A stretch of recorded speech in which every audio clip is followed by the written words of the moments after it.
오늘 이종우 전 IBK 투자증권 센터장님을 모시고 지금 아주 유동치는 세계 경제 여러 가지 분야에 대해서 말씀을 좀 들어볼까 합니다. 안녕하세요. 예, 안녕하세요. 요즘 뭐 진짜 정신이 없는 것 같아요. 네, 그렇죠. 하룻밤 사이로만 워낙 뭐 천국과 지옥을 왔다 갔다 하는 느낌? 예, 그렇죠. 미국 주식시장 같은 경우가 과거에 이제 우리가 대세가 상승한다고 하지 않습니까? 쭉 올라가는 네. 그런 국면에서도 평균적으로 봤을 때의 한 해의 상승률이 10%를 조금 넘는 정도 수준입니다. 그게 대세 상승할 때에 나타나는 모습이거든요. 근데 요즘에는 보면 어느 날은 7% 하락했다가 어느 날은 4% 상승했다가 정말 뭐 정신이 없이 왔다 갔다 할 정도니까 한 해 동안에 상승할 수 있는 것이 하루에 빠진다라고 생각하면 얼마나 엄청난 그렇죠. 이 격변이겠습니까?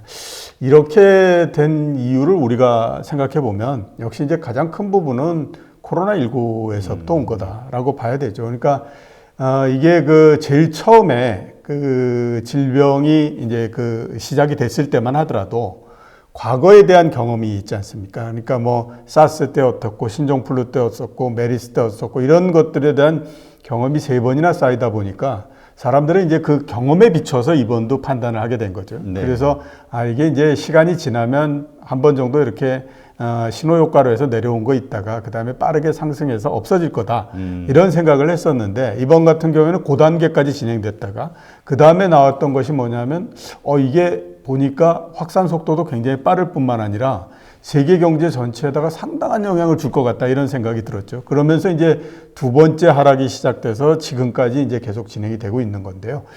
물론 이제 질병이라고 하는 것에서 오는 공포도 있지만 또 큰 부분들은 뭐냐면 지금 미국의 주가나 이런 것들이 너무 높기 때문에 이제 이런 일이 벌어지는 거죠. 특히 저금리를 통해서 그동안에 이제 가격을 굉장히 많이 끌어올려 놓은 상태가 됐지 않습니까? 그래서 가격이 굉장히 높아지다 보니까 사람들은 다 그런 공포심을 한 번씩은 갖고 있었어요. 뭐냐면 이게 과연 이 가격이 이 경제나 이런 것들을 감안했을 때 진짜로 적절한 가격일까라고 하는 것들에 대한 고민을 많이 하게 됐었고요.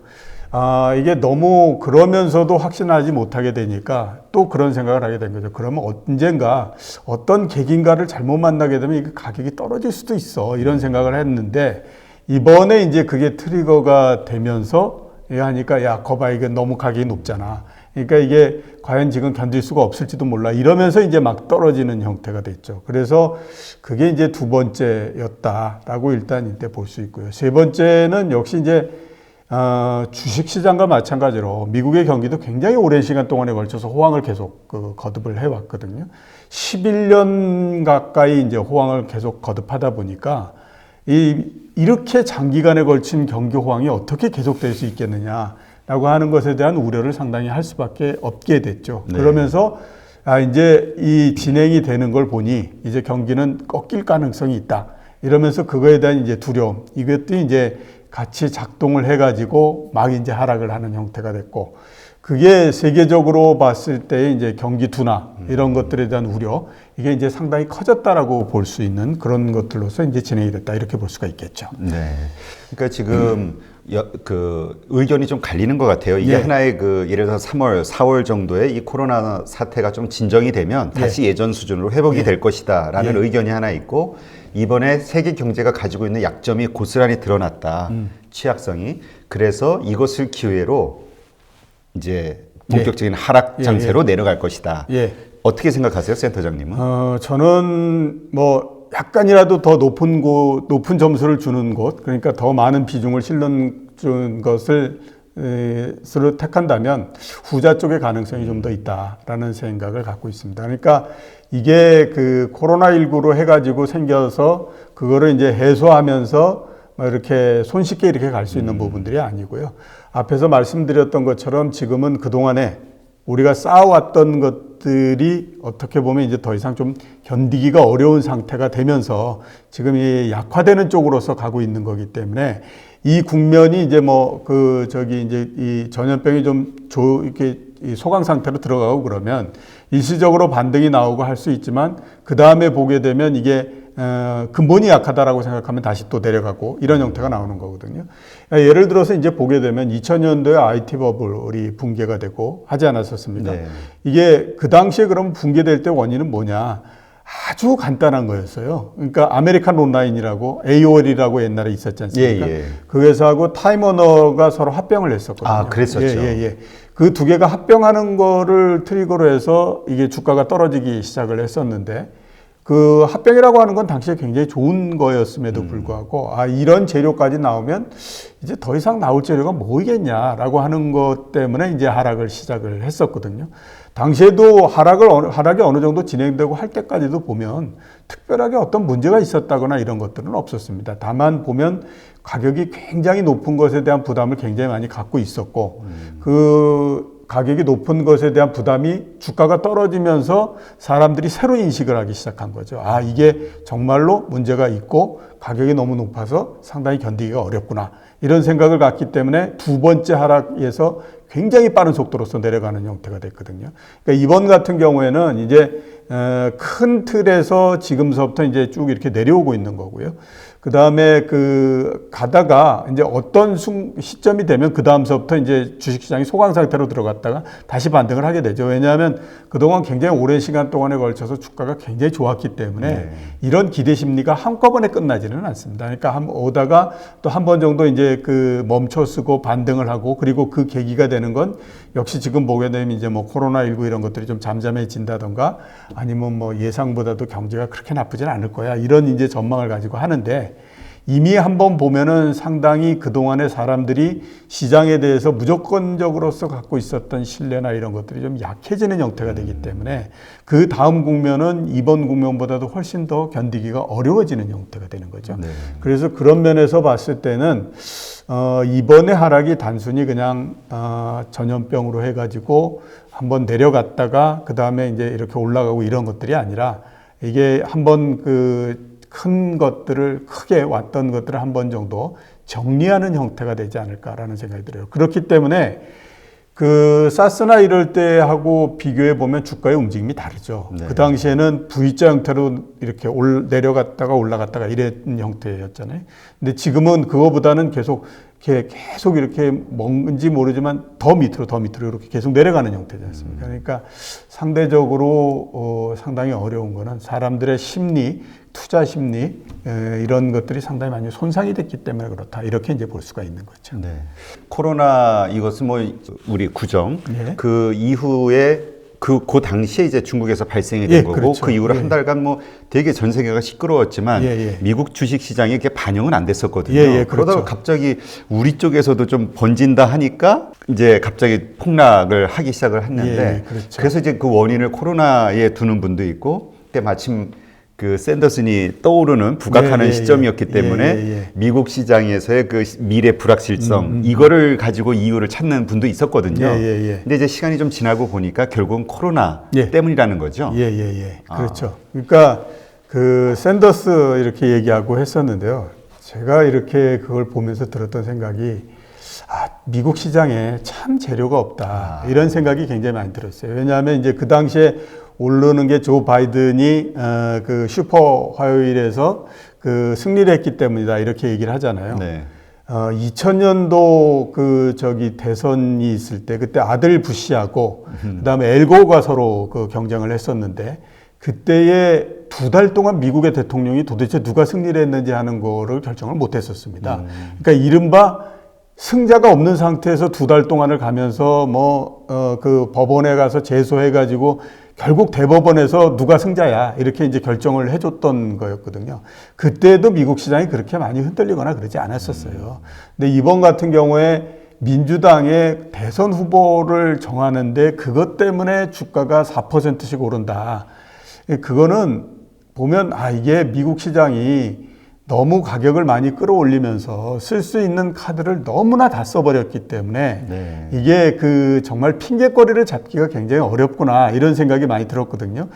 그런데 이제 그 다음에 이제 내려가지 않습니까? 그래서 그때의 제 생각으로는 그거는 말도 아닌 거고 그건 그냥 주가가 떨어지니까 끌어올리기 위해서 얘기를 한 거고 결국 이제 미국 시장을 비롯해서 전 세계 주식 시장이 코로나의 영향권 내에 들어간 거고 그 영향권 내에 들어가면서 핑계를 댔던 것이 역시 이제 예상보다도 크기 때문에 경기 둔화가 훨씬 더 클지도 모른다라고 하는 그 우려 때문이니까 아마 그것들이 앞으로 계속해서 영향을 줄 거다라는 생각이 있었는데 현재 지금 그렇게 진행이 되고 있다 이렇게 이제 볼 수가 있는 거죠. 네.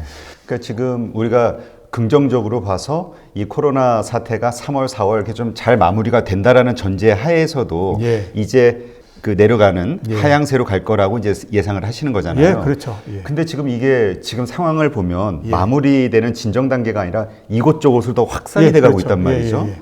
이게 만약 그 이후까지 더 확산이 돼가는 상황이 돼버리면 그때는 어떻게 될까요? 일단 이런 경우에는요. 그러니까 솔직하게 말씀드리면 코로나19가 크게 확산이 되느냐, 좀 진정이 되느냐, 이런 것들이 근본적으로 주식시장에 크게 영향을 주거나 그러지는 않습니다. 이미 어떻게 생각하면 이제 시장이 스타트를 하고 이렇게 진행이 되는 거기 때문에 물론 이제 좀 진정이 되는 것이 확산이 되는 것보다는 조금 사람들한테 그 심리적인 안도감을 주기는 하지만 어떻게 생각하면 이미 그 방아쇠를 당긴 거잖아요. 그렇기 때문에 이게 중간에 멈추지 않거든요.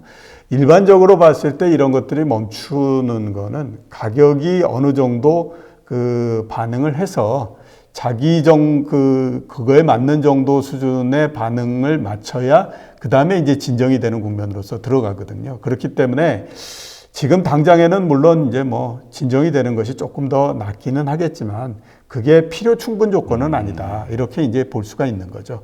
그러니까 2000년도 계속 말씀을 드리지만 그 당시에도 보게 되면 나스닥이 5,050서부터 시작해서 최종적으로 1,200까지 떨어지는데 그게 일직선으로 떨어지는 않는 거거든요. 한번 내려가서 3,500 정도 됐을 때에 거기서부터 다시 또 반등을 해서 한 4,200까지 올라갔다가 또 다시 내려갔다가 이런 거에 되는데 그러면 3,500에서부터 막는 힘은 뭐냐? 그 당시에 특별하게 무슨 일이 있었던 건 아니거든요. 1차적으로 사람들이 생각했을 때 우리가 가지고 있는 기대 심리가 이 정도까지면 가격이 어느 정도는 충족이 될 수 있다라고 생각했기 때문에 그 정도에서 멈추는 거예요. 그러니까 이번 같은 경우에도 물론 이제 전염병의 확산 정도가 어떻게 되느냐 하는 것들이 조금의 차이를 갖고 오긴 하겠지만 그렇다고 해서 주가가 그거에 전적으로 다 해서 그걸로 다 이제 결정이 돼서 덜 떨어진다든가 이런 걸로는 나오지 않는다라고 봐야 되죠. 네. 그러면 이제 이렇게 그 코로나19가 이제 트리거가 돼서 그 세계 경제가 이제 하향세가 되고 있는데 예. 이것이 어느 정도 선을 바닥을 좀 확인하고 이렇게 좀 반등의 시점을 볼 수 있을까요? 일단은 지금 미국 시장 같은 경우가 20% 조금 못 미쳐까지 좀 내려갔다가 네. 다시 조금 반등을 하고 이렇게 했지 않습니까? 네, 대충 보게 되면 한 방에 쭉 떨어진다라고 했을 때 앞으로 진짜 완전히 이게 대세 하락이다라고 하더라도 한 방에 쭉 내려가는 것이 30%를 넘어까지 진행되는 경우는 그렇게 많지 않습니다. 그렇기 때문에 대충 25% 이 정도 하락하게 되면 그때에서부터는 이제 또 그 치열하게 이게 이제 바닥에 도달했느냐 안 했느냐라고 하는 거를 가지고 막 이렇게 밀고 당기는 국면이 이제 될 거고요. 유럽 같은 경우가 지금 훨씬 더 하락이 많이 크죠. 네. 제일 처음에 시작은 아시아에서부터 했는데 이게 옮겨가면서 유럽이 코로나19가 이태리를 중심으로 해서 이렇게 퍼진 그 영향도 있지만 주식시장이 굉장히 약해요. 가장 약한 거에서 아마 유럽 시장은 그보다는 조금 더 내려갈 것 같고 우리나라 주식시장으로 봤을 때는 글쎄 제 생각으로 1차전은 아마 1850 이런 정도 수준에서면 1차전이 어느 정도는 끝나고 그 다음에 이제 어느 정도 반등을 하고 이런 형태로서 진행이 될 걸로 그렇게 지금 저는 생각을 하고 있습니다. 네. 사실 우리가 지난해서부터인가요? 2020년도에 무슨 우리 IMF 외환위기나 아니면 2008년도 금융위기 같은 경제 위기가 올 수도 있다라는 많은 그 전문가들의 이야기가 그랬죠. 있었잖아요. 이게 그러한 경제 위기라고 얘기할 수 있는 2008년에 비교할 수 있는 정도의 어떤 상황인가요? 아니면 그 정도는 아닌 건가요? 일단 진행되는 상황에 따라서 네. 더 심각해질 수도 있고 좀 조용해질 수도 있고 이런 형태인데요. 심각해질 수 있는 부분들을 한번 보면 2008년도 같은 경우에는 부동산에 의한 버블이었잖아요. 네. 그리고 그게 이제 무너져 내리는 형태가 됐기 때문에 문제가 됐던 거였고, 이번 같은 경우에는 워낙 오랜 시간 동안 저금리를 계속해서 갖고 가다 보니까 이게 버블이 한두 군데에서 생긴 게 아닌 형태가 됐죠. 그러니까 부동산도 물론 이제 버블이 생겼고, 그 다음에 미국이나 유럽 선진국 같은 경우에는 주가도 또 상당히 버블이 생겼고, 그 다음에 채권도 마찬가지로 버블이 생겼고, 막 이런 형태가 된 거거든요. 그러니까 이게 만약에 이번이 진짜 이게 코로나19를 트리거로 해서 이렇게 쭉 내려가는 그런 국면이고, 그게 이제 버블이 조정되는 국면이다라고 이렇게 보게 되면, 제일 처음에 나스닥에서부터 시작해서 그 다음에 미국의 주식시장으로 뭐 이렇게 가겠지만 어차피 상승한 이유는 다 똑같잖아요. 네. 그리고 가격이 굉장히 높아진 것도 다 똑같잖아요. 그러면 그게 하나에서 끝나지 않는 거거든요. 그렇게 되면 당연히 주식시장을 쳤던 것이 또 부동산에도 영향을 주는 거고 뭐 이렇게 되기 때문에 이게 순차적으로 전부 다 내려가게 되면 과거에 우리가 봤던 2000년도의 IT 버블이나 2008년도에 금융위기 이전에 있었던 부동산 버블, 그거는 하나하나의 요인들만이었지만 이건 동시다발로 오는 거니까 굉장히 좀 어려운 국면이 나올 수 있는 거죠. 거기에다가 막을 수 있는 카드도 또 많지 않지 않습니까? 거의 그렇죠. 이제 금리도 쓸 수 있는 카드가 거의 없으니까 그런 면에서 상당히 좀 우려가 된다라는 이제 볼 수 있고요. 그 대신에 이제 그때보다는 그래도 상당히 양호할 거다라고 이제 생각할 수 있는 거는 터무니없지는 않았다라는 거죠. 그러니까 2000년도 같은 데는 정말 터무니없이 나스닥을 많이 끌어올렸다 이런 거였잖아요. IT 버블 예, 때. 그렇죠. PER이 80배 뭐 이렇게 됐었으니까. 그 다음에 2008년도 이전 같은 경우에 보면 어떻게 사람들이 저렇게 부동산에다가 무모하게 이렇게 할 수 있느냐 이런 정도까지 했기 때문에 당연히 그 충격은 굉장히 클 수밖에 없었는데 이번 같은 경우는 이제 그런 정도까지 가지는 않았었고요. 그 다음에 이제 위기가 발생을 하고 10년 정도밖에 안 지났기 때문에 사람들이 그 위기에 대한 기억을 아직까지도 계속 갖고 있는 거거든요. 그러면 그렇게 과감해지지는 않습니다. 그래서 아마 그게 이제 조금 더 약화될 수 있는 이제 그런 부분들에 그걸 갖고 있다라고 봐야 되는데 심정적으로 어느 쪽이 더 가능성이 있느냐라고 하게 되면 2008년도 금융위기나 이런 것보다는 좀 약할 거다 이런 생각은 많이 들고요.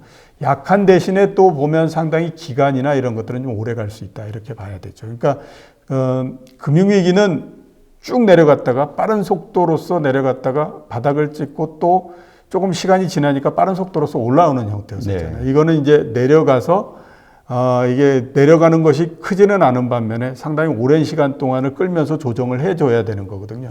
그래야 지금 가격이나 이런 것들에서 생긴 부담 이런 것들이 사라질 수 있기 때문에 그 시간을 좀 가져야 되니까 그 시간까지는 보면 상당히 좀 오랜 시간이 걸리는 그렇게 돼서 아마 강도는 약하고 기간은 오래가고 이런 형태가 될 수밖에 없다. 이렇게 이제 봐야 되겠죠. 아, 네, 그렇군요. 이번에는 그 미국의 10년물 국채 금리가 뭐 0.7%까지 하락을 하고요. 우리나라 3년물 금리도 뭐 0%대로 금리가 막 요동을 치고 있었잖아요. 그렇죠. 이런 상황이 생기는 이유는 왜 그런 건가요? 예, 미국의 금리가 0.7%가 제일 바닥일 줄 알았더니 네. 장중에 0.3%까지 떨어져 가지고 10년물이 막 이렇게 됐었습니다. 그러니까 이게 굉장히 어떻게 보게 되면 이번이 사람들이 굉장히 심각하게 느끼는구나. 주식시장에서 느끼는 것보다 채권시장에서 그렇게 느끼는구나. 이렇게 이제 볼 수 있는데요. 이전에 코로나19에 의해서 이렇게 금리가 떨어지기 전에 미국의 금리의 최저치가 10년물 기준으로 해서 1.35%였었습니다. 그게 이제 한 10년 동안에 그 1.35% 부근까지 왔던 경우가 두 번 정도 있었거든요. 하나는 유럽의 재정 위기가 발생했을 때 한 번 있었고 또 하나는 이제 영국의 브렉시트 결정이 났을 때였었습니다. 근데 두 개 다 보면 이게 금융시장 면에서 봤을 때는 이게 엄청난 경제적인 변동이잖아요. 그렇죠. 그러니까 이번 같은 경우는 그거보다도 훨씬 더 크게 본다. 이런 이제 가격 나오는 것만으로 봤을 때 이제 그렇게 볼 수 있죠. 그러니까 이게 도대체 채권 시장에서는 왜 저렇게 보지? 뭐 이런 이제 그게 될 수밖에 없는데 자, 이게 왜 이렇게 됐느냐 하면 우리가 단기적으로 봤을 때는 어떤 거였냐면 기준금리를 계속해서 내리는 게 때문에 네. 지금 이제 그 장기금리도 그런 것들을 계속 이제 반영해 간다 이렇게 이제 볼 수가 있는 거거든요. 특히 이제 어떤 거냐면 중간에 왜 그 미국에서 연준이 임시회의를 열어가지고 갑자기 0.5% 이렇게 내려버렸지 않습니까? 네, 그랬죠. 그렇게 되니까 이게 시장에 있는 사람들 입장에서는 어떤 생각을 하게 됐냐면, 야, 도대체 이게 코로나19라는 것이 얼마나 큰 영향을 갖고 있으면 저렇게 시급하게 모여가지고 저렇게 할까? 이런 생각을 갖게 됐고, 네. 그 다음에 그러고도 진정이 안 되니까 그 다음에 드는 생각이 뭐냐면, 그러면 3월 달에 정규회의를 열어서 또 0.75%를 내릴 거야. 이렇게 됩니다. 자, 그러면 3월 달에만 0.75% 더하기 0.5%면 1.25%. 0.25%씩 내리는 걸로 5번을 한꺼번에 내리는 거하고 똑같게 하는 거거든요. 그렇죠. 그거는 금융위기가 발생을 해서 한참 위기로 막 들어가는 시점 정도에나 그렇게 1%씩 막 인하라고 그러지 한꺼번에 그렇게 안 하거든요. 그러니까 야, 이게 정말로 문제가 있구나 이런 이제 생각을 하게 됐고 또 그러면서 가면 그래 그러면 0.75%포인트 내리면 이제 미국의 그저 기준금리가 0.5%인데 그러면 카드 딱 한 장 남았네? 이렇게 이제 생각이 되는 거잖아요. 그러니까 야, 이게 진짜로 걱정된다. 이렇게 이제 될 수밖에 없죠. 그러면서 이게 됐고 또 이제 큰 부분은 역시 미국 경기 둔화에 대한 우려도 상당히 있었다. 이렇게 볼 수 있습니다. 그리고 또 하나는 이제 뭐냐면 코로나19가 발생하면서 미국에서 신용이 양쪽으로 쭉 갈려버리는 형태가 됐어요. 그러니까 이제 특히 이제 또 유가가 떨어지고 이러면서 미국에서 이제 셰일 오일 네, 파내는 기업들이 굉장히 많지 않습니까? 그 기업들이 그렇게 우리가 뭐 가는 것처럼 막 쉘, 그 다음에 뭐 이런 것처럼 굉장히 큰 기업들이 아니고요. 우리로 따지면 이제 한 중소기업 정도 이런 규모거든요. 근데 이게 유가가 너무 많이 떨어지니까 저 기업들이 대부분 다 수익성을 못 낸다라는 판단이 든 거죠. 그러니까 그 기업들이 발행해 놓은 채권이나 이런 것들이 부실이 될지 모른다라고 생각하니까 우리 그걸로 해서 이제 하이힐드 펀드, 이른바 정크 펀드라고 네. 얘기하죠. 신용 등급이 낮은 펀드들, 그 채권들 이런 쪽에서는 가지고 있었던 거를 무조건 이제 내다 팔아버리는 형태가 되는 거죠. 그러니까 그쪽에서는 금리가 계속해서 올라가고 이렇게 판 거를 어떻게 하냐면 야, 이게 세상이 불안하니까 제일 안전한 곳으로 가야 되겠어. 이러면서 이제 막 가는 거죠. 그게 이제 미국의 국채가 된 거고. 그러니까 국채가의 그 금리는 계속해서 떨어지고 이쪽은 계속해서 올라가 버리는 형태가 된 거죠. 그러면서 불균형이 생겨버리는 형태가 된 거거든요. 그래서 이런 것까지가 다 맞물려 가지고 지금 보면 금리가 굉장히 많이 하락한 형태로서 계속 진행이 됐습니다. 자, 이거는 어떤 영향을 갖고 있느냐 하는 것들을 한번 보게 되면 우선은 이제 시중금리가 너무 낮으니까 앞으로 미국에서 연준이 금리를 내리고 어쩌고 한다고 하더라도 효과가 그렇게 많이 발휘되지를 못하는 거죠. 왜냐하면 기준금리를 내린다라고 하는 거는 궁극적인 목표가 뭐냐면 시장금리를 내리는 것이 목표인 거잖아요. 네, 그렇죠. 근데 이미 그게 먼저 내려가 버렸으면 그 다음에는 기준금리를 내린다고 하더라도 크게 힘을 쓰기가 어려운 형태가 돼버리는 거죠. 그래서 상당히 이런 부분들이 좀 걸림이 많이 된다 이렇게 볼 수 있고 미국의 금융시장 전체가 현재는 상당히 좀 요동을 치고 있는 상태다. 이렇게 이제 볼 수가 있다라고 말씀드릴 수 있죠. 네. 그러니까 이번에 정말 말씀하신 대로 2008년 금융위기 이후로 최초라고 그러더라고요. 그 G7 그 국가들이 그 재무부 장관, 중앙은행장들 뭐 컨퍼런스 콜을 갖는 게 이제 그렇게 해가지고 뭐 하여튼 그 다음에 바로 이제 0.5bp 이제 인하를 했는데 파월 의장이 가장 걱정을 했던 건 주식 시장의 폭락이 아니라 채권 시장의 문제였다라는 얘기를 하더라고요. 그러니까 그 정도로 지금 뭐라 그럴까요? 지금 말씀하신 그 정크본드 이쪽에 대한 우려가 상당히 큰 건가 보죠. 심각한가 보죠. 그거는 그러니까 주가가 하락한다라고 하는 거는 그거는 국민 경제 전체적으로 봤을 땐 그렇게 크게 영향을 많이 미치거나 그러지는 않습니다. 그러니까 주가가 많이 떨어진다고 해서 기업이 문제가 생기거나 그러지는 않잖아요. 그러니까 국민 경제 전체적으로 봤을 때 많이 생긴다라고 할 수 있는 문제는 그러니까 사람들이 가지고 있는 아직 뭐 현실화시키지 않은 자산의 가격이 떨어지기 때문에 내가 현실화시키지 못했던 소득이 줄어드는 그 영향이 있기 때문에 소비가 좀 줄어드는 그런 정도의 영향밖에 없는 건데 말씀하신 것처럼 정크펀드의 수익률이 계속해서 높아지고 그쪽에서 부도가 난다라고 하는 건 이건 국민 경제 전체적으로 봤을 때는 굉장히 이 큰 일이잖아요. 기업들이 망하는 거고 거기에 망하게 되면 당연히 거기에 따라서 실업자도 많이 발생하는 거고 그 다음에 망하면은 이 기업만 망하는 것이 아니고 비슷한 것들에 모두 다 신용경색을 다 가지고 오는 거고 이런 형태가 될 수밖에 없으니까 이거는 굉장히 아무튼 이 중앙은행이나 이런 쪽 입장에서 봤을 때는 굉장히 곤란할 수밖에 없는 그 부분이거든요. 그래서 이번에 전격적인 금리 인하를 하고 이랬던 것도 포장을 하기는 이제 코로나19의 그 영향력이 나오는 것을 경제적인 악영향을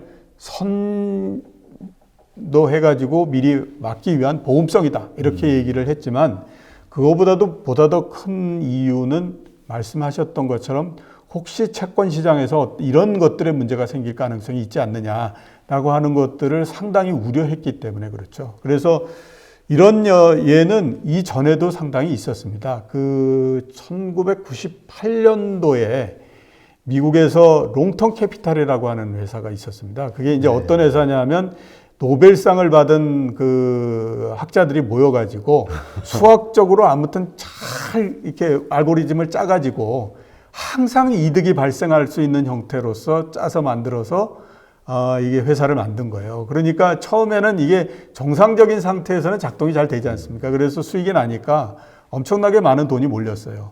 그런데 그때 어떤 일이 있었냐면 러시아가 그 국가 부도를 선언을 해버렸거든요.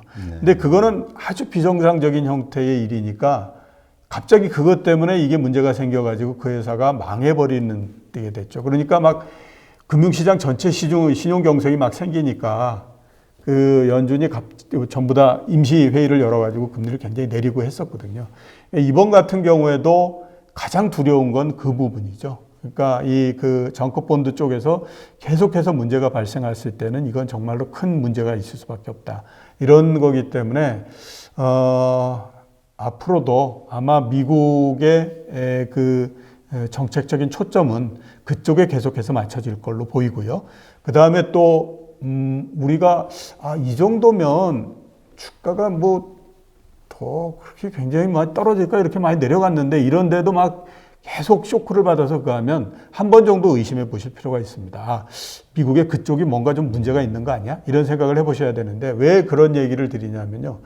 2008년도에 그 서브프라임 모기지 때문에 이게 그 금융위기가 났잖아요. 그게 이제 그랬는데 2007년도에는 그러면 아무런 신호가 없었느냐? 2007년도에도 이미 신호가 다 있었거든요. 그때도 미국의 지방은행이나 이런 데는 다 여러 군데가 망했었고 특히 2007년도 말에 되면 베어스턴스라는 큰 회사도 망했고 이랬거든요. 근데 그때까지도 보면 그 표면화되어 있는 이런 것들이 없다라고 해서 이게 그 주가가 떨어지고 이러는 것들을 우리가 이렇게 뭐 간과하고 이렇게 했었는데 시장은 그런 것들을 모두 다 이렇게 흡수하는 거기 때문에 지금 앞으로 아마 이제 그 얘기가 되고 그렇다라고 하면 그리고 시장이 좀처럼 진정이 안 된다라고 생각하면 그 부분에 특히 좀 관심을 많이 가지셨으면 하는 생각입니다. 네. 근데 지금 서브프라임 모기지 그 말씀하셨듯이 지금 어떤 분들은 가장 걱정하는 것 중에 하나가 이 기업 채권들을 담보로 해가지고 그 시에로 그 채권, 기업 채권 뭐 그런 파생 상품의 규모가 엄청나게 크다고. 그래서 이것도 만약에 어디 하나가 뭐 말씀하신 그 셰일 오일 기업들이 무너지는 그런 어떤 채권 시장에 문제가 생겼을 때는 아주 엄청난 파급이 올 수도 있다. 걱정하시던데요. 그렇죠. 그 얘기는 벌써 한 2년 전 정도서부터 계속 했었죠. 그러니까 이게 서브프라임 모기지와 똑같은 형태를 사람들이 여기에다가 만들어 놨어. 근데 이게 지금 그 얘기하지만 만약에 문제가 생긴다라고 하게 되면 이것도 정말 큰 문제야. 이렇게 이제 했던 것이 그 구조는 똑같지 않습니까? 그러니까 똑같이 우량 채권도 집어넣고 그 다음에 이제 등급이 떨어지는 채권도 집어넣고 이렇게 하는데 전체적인 수익을 맞추는 거는 뭐냐면 소액이 들어가 있지만 신용 등급이 낮은 쪽이 높은 금리가 나오기 때문에 그걸로 이제 메꿔서 이렇게 가는 형태인데 이게 규모가 얼마 안 된다고 하더라도 파생이 돼 있는 형태이기 때문에 똑같이 서브프라임 모기지 하는 것처럼 이게 도대체 얼마만큼의 영향력이 나올 건가 하는 것들에 대해서는 현재로서는 가늠이 안 되는 형태가 돼버리지 않습니까? 그러니까 그렇게 된다라고 하는 거는 굉장히 위험한 형태일 수밖에 없는 거거든요. 예, 그게 만약에 문제가 생긴다라고 하게 되면 굉장히 좀 심각한 문제가 된다라고 봐야 될 것 같고, 그 다음에 또 마찬가지로 지금 보면 규모도 상당히 많이 되거든요. 규모도 굉장히 큰 게 되기 때문에 일단 아무튼 거기에도 좀 관심을 많이 가지셔야만 되는 그런 게 된다라고 볼 수가 있죠. 네. 그러니까 지금 현재 시점에서 우리는 그냥 그 자동적으로 주식 시장의 시세를 보는데 예. 이거보다는 사실 채권 시장의 움직임, 예. 그 상황을 아주 주의 깊게 살펴봐야겠네요. 예, 그렇죠. 지금은 그 코로나19가 물론 이제 그 방아쇠를 당긴 거는 사실이지만 그거 하나에 이렇게 가는 것보다는 지금 많은 것들이 어떻게 진행되고 그 다음에 금융시장에서 어떤 형태로서 영향이 나타나고 있느냐 하는 것들은 채권 시장을 통해서 우리가 볼 수 있는 거거든요. 금리가 어떻게 되고 하는 거를 가지고. 그러니까 그런 것들을 보다 더 잘 보실 필요가 있는데 우리가 쭉 이렇게 얘기해 왔던 것처럼 이전에 왔던 거하고는 좀 다른 모양이 상당히 많이 나오고 있지 않습니까? 네. 그러니까 미국의 10년물 국채 수익률이 0.3%가 된다. 물론 뭐 앞으로 금리를 내릴 거를 반영해서 이렇게 된다라고 얘기할 수 있지만 옛날에 0.25% 금리를 굉장히 오랜 시간 동안 지속했잖아요. 그때도 10년물 국리는 1.3% 밑으로 떨어지지 않았었거든요. 근데 왜 이번 같은 경우에는 금리를 내린다고 해서 그게 더 내려가야 되느냐. 이거는 굉장히 퀘스천이거든요. 그러니까 이 부분들이 왜 이렇게 되느냐 하는 것들을 알아야 될 필요가 있는데 그중에 굉장히 많은 부분들은 뭐냐면 결국 이렇게 앞으로 신용등급이 낮은 기업들이 이번 걸로 해서 문제가 생길 가능성이 높기 때문에 이거에서 계속 자금이 이동을 해가는 형태가 지금 진행이 되고 있다. 그래서 이렇게 많이 내려가고 있다라고 봐야 되기 때문에 그거는 좀 다른 라운드로서 우리가 생각을 해야 되는 거죠. 여태까지 우리가 봤던 것과는 다른 라운드로서 생각을 해야 되니까 무엇보다도 채권 쪽에 상당히 관심을 많이 가지셔야만 됩니다. 네. 아, 그렇군요. 예. 자, 그럼 이제 그 연준을 비롯해서 이제 각국 정부, 중앙은행들은 예. 현재 이 긴박한 이 경제 상황, 세계 경제 상황을 해결하기 위해서 이제 어쩔 수 없이 노력할 수밖에 없잖아요. 예, 그렇죠. 그리고 예. 본인들도 이게 지금 잘못되면 말씀하신 것처럼 뭐 기업체가 터지든 뭐 주식 시장이 무너지든 엄청난 후폭풍이 예. 계속해서 벌어질 수밖에 없으니까 어떻게든 막을 수밖에 없을 것 같은데 그렇죠.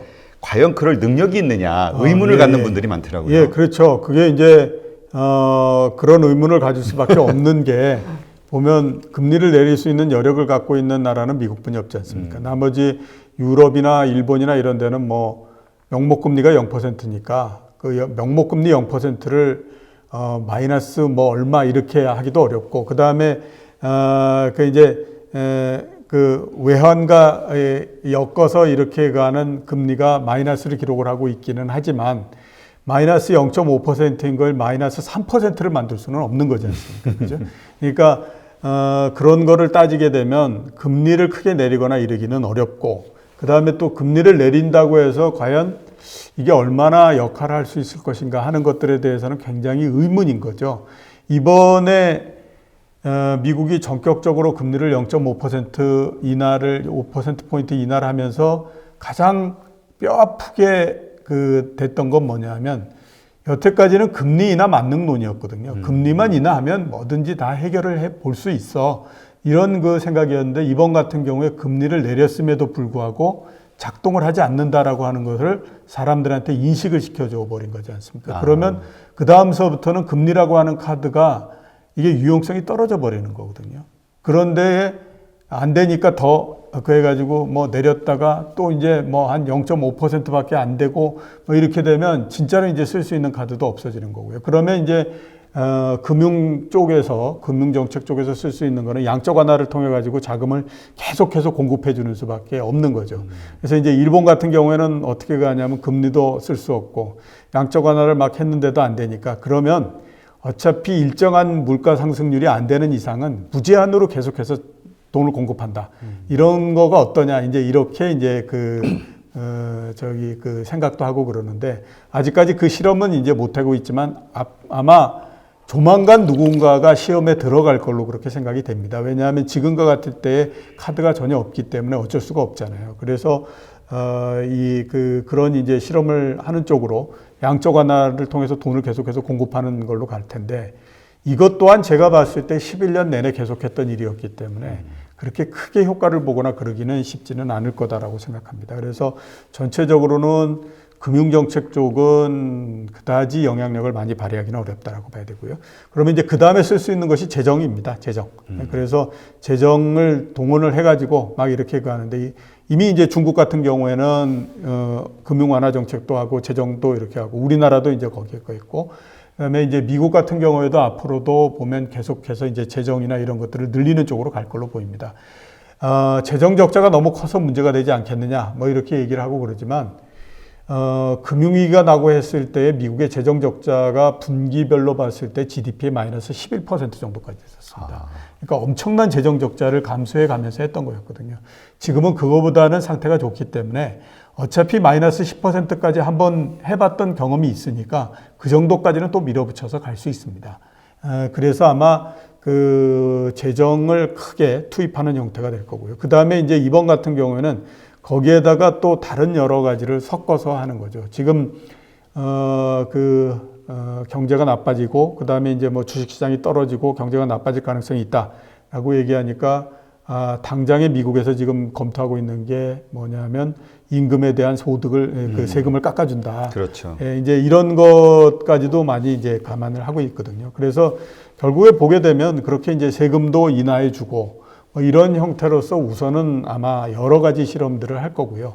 그 다음에 할 수 있는 거를 다 한다라고 하는 것이 지금 그 방침이지 않습니까? 그게 그렇죠. 이제 연준서부터 시작해서 미국 행정부의 방침이기 때문에 결국 상상할 수 있는 것들을 모두 다 동원해서 할 수밖에 없는 그런 국면으로 가는 거거든요. 그래서 카드는 그동안에 썼던 거에다가 아마 조금 더 색다른 이런 것들을 가지고 나올 텐데 색다른 거는 모르겠는데 기존에 썼던 건 너무나 오랜 시간 동안 썼던 정책들이기 때문에 효과는 조금 그렇게 처음에 썼을 때보다는 이렇게 기대하거나 이르기는 좀 쉽지는 않다 이런 생각이 많이 좀 듭니다. 네.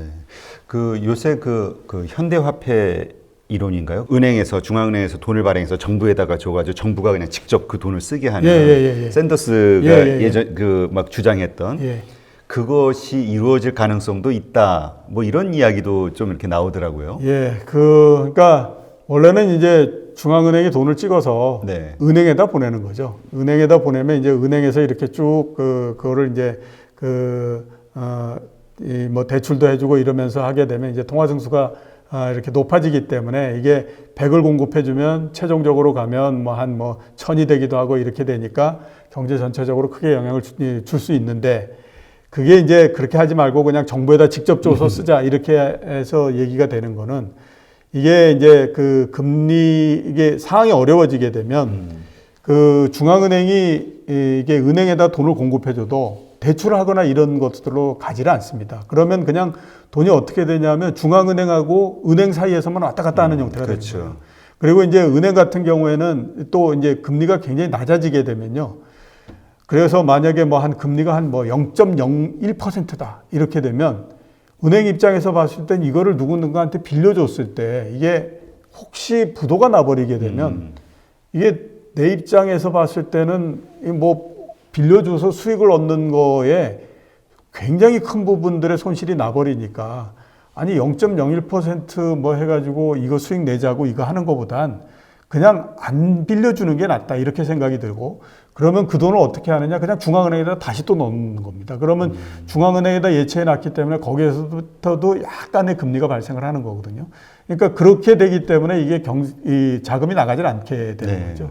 그게 이제 두 가지가 맞물리면 그렇게 되는 거거든요. 경제가 굉장히 안 좋고 금리가 굉장히 낮게 되면 그런 형태가 나와버리는데 그렇게 되면 이제 이게 효과를 발휘하기 위해서는 어떻게 하냐면 정부로 보내면 정부는 어차피 그걸 가지고 뭐든지 쓰지 않습니까? 뭐 정부 지출을 늘리기도 하고 뭐 안 되면 어디에다가 뭐 없는 다리도 만들고 뭐 이렇게 하니까 그게 어차피 나간다라고 하는 거죠. 그러면 이제 그만큼 경기에 부양을 시킬 수 있는 그런 효과가 있다 이렇게 이제 볼 수 있는데 그게 어떻게 보면 여태까지 한 번도 하지 않았던 실험이라고 볼 수밖에 없죠. 그렇죠. 그죠? 항상 중앙은행이 돈을 만들어서 은행에다 공급해주는 형태였었는데 다른 루트로서 하니까 이게 얼마만큼의 효과를 발휘할 수 있을지 하는 것들은 우선 아무튼 좀 그 미지수고요. 그 다음에 승수 효과나 그러니까 100을 빌려줬을 때 최종적으로 가면 그게 이렇게 빌리고 이렇게 해서 한 1000 정도로서 늘어나고 이런 효과는 굉장히 줄어들 수밖에 없죠. 왜냐하면 정부에다 보내면 정부는 그걸 가지고 소비를 해버리는 방법밖에 없거든요. 그렇죠. 그러면 그 다음에 그게 파생해가지고 효과를 일으키고 이러는 것들은 상대적으로 은행에다가 내주는 것보다는 훨씬 더 적을 수밖에 없죠. 그렇게 되니까 당연히 그 부분만큼을 메꾸려면 엄청난 돈을 찍어가지고 계속해서 보내야 되는데 그렇게 되면 이제 뭐 원래대로 보면 물가가 올라가서 문제가 생길 수밖에 없는데 지금 뭐 물가가 올라갈 가능성이 없으니까 그거를 한 번 정도 실험해 볼 수 있다라고 이렇게 생각을 하는 거죠. 현재까지는 누구도 해보지 않았기 때문에 어떤 결과가 나오는지 하는 것들에 대해서는 아무도 그거를 알 수가 없습니다. 네. 이게 그러니까 지난번 미국 대통령 대선 때 그 예. 샌더스가 MMT인가? 예. 그래가지고 이야기를 했을 때 정말 이건 사회주의 이론이고 예, 정말 실현 가능성 없는 거라고 다 이렇게 무시를 했는데 지금은 꽤 이렇게 진지하게 검토를 하는 것 같다. 뭐 이런 뉴스들이 좀 나오는 것 같더라고요. 그렇죠. 그게 이제 아까 말씀드렸던 것처럼 금리가 굉장히 낮아지게 되면요. 그 중앙은행이 돈을 공급해봤자 그게 이 시중으로 나가질 않거든요. 그렇기 때문에 그 루트를 뚫기 위해서는 다른 루트 쪽으로서 접근할 수밖에 없다라고 하기 때문에 이제 그렇게 되는 거죠. 그러니까 이게 이런 거를 진지하게 검토할 정도로 지금 카드가 없다라는 얘기가 될 수도 있겠네요. 예, 그렇죠. 이런 상황은 옛날서부터 그러니까 그 금융위기가 나고 난 다음에 정책을 잘못 쓰면 이런 국면이 올 수 있어라고들 많이 걱정을 했던 부분입니다. 그러니까 금융위기가 나고 했을 때에 그 위기에서 탈출해 오기 위해서 금리를 굉장히 낮추고 그 다음에 많은 유동성을 풀었잖아요. 그리고 나서 위기에서 벗어났고 경기도 어느 정도 또 나아졌고 이렇게 했었는데 그 시점에 과감하지 못했기 때문에 이런 일이 난 거죠. 그 시점에 이제 어느 정도 궤도에 들어왔다라고 생각하면 금리를 정상화시키기 위해서 노력을 하고 유동성도 어느 정도 흡수하고 해야 되는데 이게 처음에는 이렇게 할 때에 과연 또 위기가 나는 거 아니야? 이런 그 두려움이 있었고 그 다음에 이제 조금 더 시간이 지나면서는 너무 저금리에 대한 의존도가 높아지다 보니까 그 시기를 놓쳐버리는 거죠. 그러니까 이 정책을 어느 정도 정상을 시킬 수 있는 그게 없는 상태에서 다시 나빠지게 되니까 그 다음에는 문제가 뭐가 생기냐면 카드가 없어지는 형태가 되죠.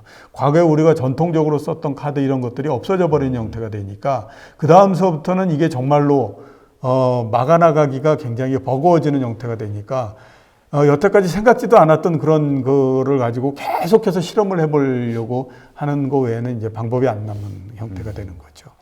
그러니까 이제 뭐 그러니까 중앙은행들이 쓸 수 있는 카드가 없기 때문에 예전과는 다르게 이제 모든 경기 활성화의 카드는 정부만이 가지고 있다. 이렇게 이야기를 하시더라고요. 예, 그렇죠. 그렇기 때문에 지금 보면 이제 재정 정책 이런 것들에 대한 그 중요도가 훨씬 더 높아지는 건데요.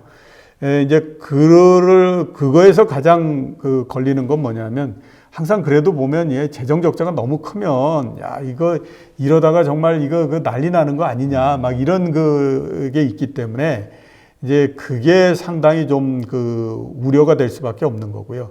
그 다음에 이제 정부가 재정 정책을 쭉 하면서 그게 또 효과가 나오고 전체적으로 경제에서 안정적인 효과를 내려면 거기에다가 돈을 같이 엄청나게 공급을 또 많이 해줘야만 됩니다. 그렇지 않으면 어차피 재정 했을 때의 많은 부분들이 우리가 얘기했던 것처럼 MMT 이런 게 아닌 경우라면 국채를 찍어가지고 거기서부터 돈을 만들어서 하는 수밖에 없잖아요. 근데 국채를 찍는 양이 너무 많아지게 되면 지금도 신용경색이 한쪽에서 생겼는데 그 신용경색이 더 생길 수 있는 거죠.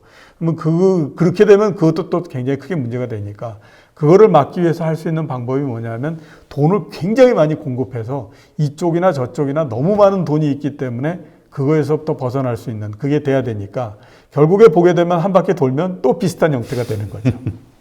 그러니까 이게 정말 뭐라 그러죠? 첩첩산중이라 그러나요? 정말 그 꼬일 대로 꼬인 상황이네요. 예, 지금. 그렇기 때문에 이제 그때 이제 악순환이라고 하는 얘기가 나오지 않습니까? 그러니까 항상 어려운 국면으로 들어가게 되면 꼬리가 꼬리를 물고 계속해서 들어가기 때문에 그걸 어떤 단계에서 그걸 끊어야 되는 거거든요. 근데 그거를 이제 못 끊으면 계속해서 이제 말려 들어가는 거기 때문에. 근데 지금이 미국을 어떻게 보게 되면 그거를 이제 어떻게 하느냐에 따라서 과연 이제 악순환이 얼만큼 갈 수 있느냐, 아니면 빠르게 회복할 수 있느냐, 이게 이제 된다라고 봐야겠죠.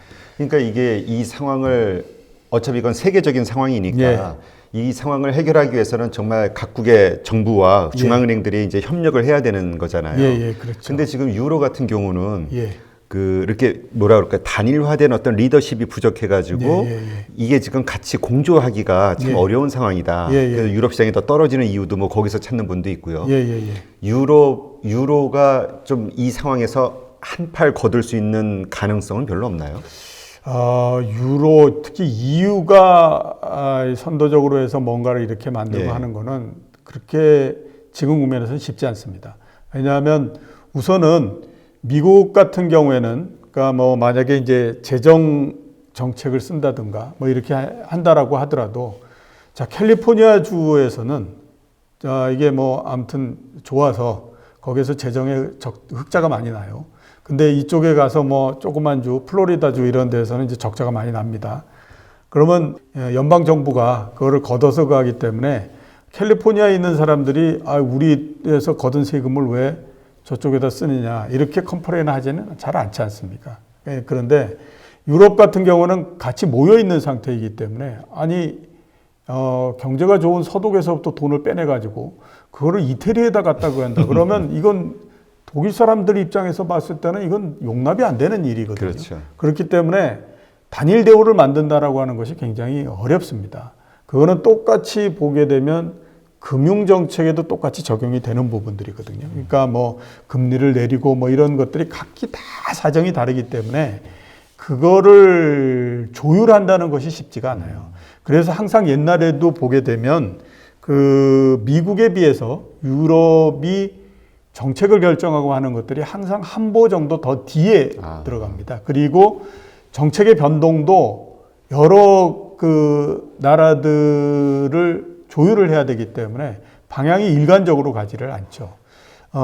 금융위기가 나고 난 다음에 미국은 일관되게 어떤 정책을 그랬냐면 양적 완화를 계속하면서 유동성을 계속 공급해주는 형태로 갔어요. 그렇기 때문에 미국의 중앙은행의 자산 이런 것들을 보면 양적 완화를 완전히 끝낼 때까지 아주 계속 이렇게 올라갑니다. 그러니까 자산이 계속 늘어나고 양적 완화가 그만큼 계속 진행이 되는 거죠. 근데 유럽 같은 경우는 어떠냐? 처음에 올라갔다가 그 다음에 2011년도에 재정 위기가 어느 정도 발생하니까 야 이런 상태에서 지금 재정을 쓰고 어쩌고 이러면 어떻게 하냐 뭐 이렇게 하니까 그게 다시 또 거꾸로 갑니다. 그래서 오히려 이제 그 재정 적자나 이런 규모도 줄어들고 양적 완화도 줄어들고 이렇게 되다 보니까 중앙은행의 자산도 줄어들고 이렇게 해서 정책이 반대로 가요. 그랬다가 한 2, 3년 정도 지나서 경제가 나쁘니까 또 이러면 안 되겠다라고 해서 또다시 그 다음에 이제 양적 완화로 해서 또 갑니다. 그러니까 막 방향이 왔다 갔다 하는 형태가 되죠. 그게 이제 유럽이 그런 한계를 가질 수밖에 없기 때문에 나오는 모습이거든요. 그러니까 이거는 유럽이라고 하는 것이 EU가 탄생했던 태생적인 한계이기 때문에 그거를 넘기는 굉장히 어렵습니다. 그래서 제가 봤을 때에 EU가 어떤 선도적인 깃발을 들어서 뭔가를 하기는 굉장히 어렵고요. 어차피 미국이 먼저 선도적으로 하고 그 다음에 이제 이게 우리가 이렇게 모두 다 어려워질 것 같으니 모두 다 모여가지고 우리 그래서 이런 방향으로 일관되게 가자. 이렇게 해서 이제 정책 공조화를 만들어서 가는 거가 가장 좋은 그 이제 앞으로 생각할 수 있는 시나리오인데 그 가능성이 얼만큼 되느냐 하는 것들을 한번 우리가 따져봐야 되잖아요. 2008년도 금융위기 이후의 공조화 이때에 비해서는 훨씬 더 강도가 떨어질 수밖에 없습니다. 우선 이제 왜 그러냐면 우선은 쓸 수 있는 카드가 별로 많지 않기 때문에 그때처럼 이제 단일 대우를 만들기가 쉽지가 않다라고 봐야 되고요. 그 다음에 두 번째로는 그 당시에 공조화를 하면서 그걸 해봤더니 이게 뭐 혜택을 많이 보는 곳 있고 적게 보는 곳 있고 정말 천차만별이더라. 불만 생기는 곳들이 있네요. 그러니까 야, 한 번 했는데 우리 그분들이 우리한테 돌아오는 건 별로 없고 뭐 이렇게 생각이 되거든요. 그러니까 이제 그런 것들에서 최근에 많이 이탈을 한 형태이죠. 그거를 다시 또 단일 대우로 만들려고 하면 미국의 금융위기처럼 엄청난 쇼크가 있으면 사람들이 그게 바뀌어서 이렇게 할 수 있지만 일반적인 경우에는 그게 쉽지가 않은 형태이지 않습니까? 그래서 보면 그런 것들도 있고 그래서 일단은 그 동조화돼서 어떤 정책을 피고 하는 것들이 당시에 비해서는 굉장히 강도가 약할 수밖에 없는 그런 한계를 지금 갖고 있다 이렇게 볼 수가 있는 거죠. 그럼 이제 이 상황을 풀어나가는 그 키는 결국은 이제 미국 대통령의 어떤 리더십에 달려 있는 거네. 그쪽의 어떤 결정이라든가 그 어떻게 끌고 나갈 의지가 있는가 이런 거를 우리가 주의 깊게 봐야 되겠네요. 예, 그렇죠. 결국에 이제 그 선도해서 가는 거는 미국이 선도해서 갈 수밖에 없기 때문에 그렇다라고 봐야 됩니다. 네, 그렇군요. 미중 무역 전쟁의 한쪽 그 당사자였던 중국 같은 경우요. 지금 이 코로나 바이러스가 사실 거기서 시작이 되면서 뭐 상당히 어려웠잖아요. 근데 그렇죠. 사실 예전에는 거기가 어렵다 했을 때는 그냥 한 다리 건너서 들으니까 그냥 그런가 보다 했는데 우리가 막상 당해 보니까 그렇죠. 이게 엄청나게 국가 경제를 마비시키는 일이었겠구나. 이게 딱 오더라고요, 느낌이. 그렇죠. 지금 중국의 상황과 앞으로의 전망은 어떻게 보세요? 일단 중국의 상황은 지금 상당히 어려운 거는 사실입니다. 우선 이제 뭐 지표 몇 개 한번 보게 되면요. 그 PMI 지수라고 많이들 얘기하지 않습니까? 이제 심리 지표. 되게 이제 구매 관리자. 그러니까 우리로 기업 입장에서 봤을 때 이제 이렇게 자재사들이고 이러는 쪽. 그쪽에 이제 그 담당자들한테 설문 조사해 가지고 이게 이제 그 내는 지표인데 이렇게 지금 상황을 어떻게 보느냐 기업들이 그거를 판단하는 데서 상당히 많이 사용하는 지표입니다. 이게 PMI 지수인데 그게 지금 2월 달에 얼마냐면 29.6입니다. 이게 기준선이 50이에요. 그러니까 50을 넘어가게 되면 사람들이 경기가 좋다라고 생각하는구나 라고 하고 그다음에 그거 미치면 안 좋게 생각하는구나 라고 하는데 29.6이라고 하는 거는 이전에 아무튼 거의 그런 숫자를 보기 어려울 정도로 굉장히 떨어져 있는 상태입니다. 그게 지금 중국만 그런 것도 아니고 OECD도 마찬가지로 이렇게 그 수치를 내거든요. 그런 것들도 굉장히 지금 떨어져 있는 상태에 있습니다. 그러니까 상당히 안 좋다라고 볼 수가 있고요. 그 다음에 중국에서 지금 자체적으로 얘기하는 건 본인 그 안에서 발생한 그 코로나19의 완출이 65% 정도 된다. 이렇게 얘기하고 있지만 잘 안 믿죠, 사람들이. 그렇죠. 그러니까 잘 안 믿으니까 그 다음에 이제 하는 거는 뭐냐면 시진핑 주석이 우한을 방문해서 거기서 이제 마스크도 벗고 이래서 우리는 이제 안전하다 이렇게 얘기를 하고 있는데 아직까지는 심리적인 불안이나 이런 것들이 해소가 되지 않는 상태고요. 그 다음에 이제 중국 하면서 어떤 일이 있었냐면 처음에 이제 우한에서부터 막 시작해가지고 확산이 될 가능성이 높으니까 아예 도시를 폐쇄했을 뿐만 아니라 비슷비슷하게 여러 도시들의 이동 금지를 하고 그 다음에 공장을 셧다운을 시키고 막 이렇게 했잖아요. 그 효과가 아직까지도 나와가지고 그러니까 그 가동이 완전히 안 되고 100% 안 되는 기업들이 굉장히 많습니다. 지금 뭐 60% 정도밖에 안 되는 회사 이런 데가 굉장히 많거든요. 그러니까 100% 돌아가고 있는 기업들은 거의 한 절반 정도밖에 안 됩니다. 그러면 이게 어떤 일이 있느냐? 지금 이렇게 안 되고 그렇게 되면요. 기업들이 뭐 굉장히 많은 돈을 갖고 있는 건 아니니까 시간이 지나면 지날수록 그 자금이 고갈되는 형태가 되잖아요. 그래서 3개월 내에 자금이 모두 다 고갈될 가능성이 높다. 이렇게 얘기하는 기업들이 한 85% 정도 이렇게 됩니다. 그러니까 뭐 상당히 지금 상태가 안 좋은 거는 사실이죠.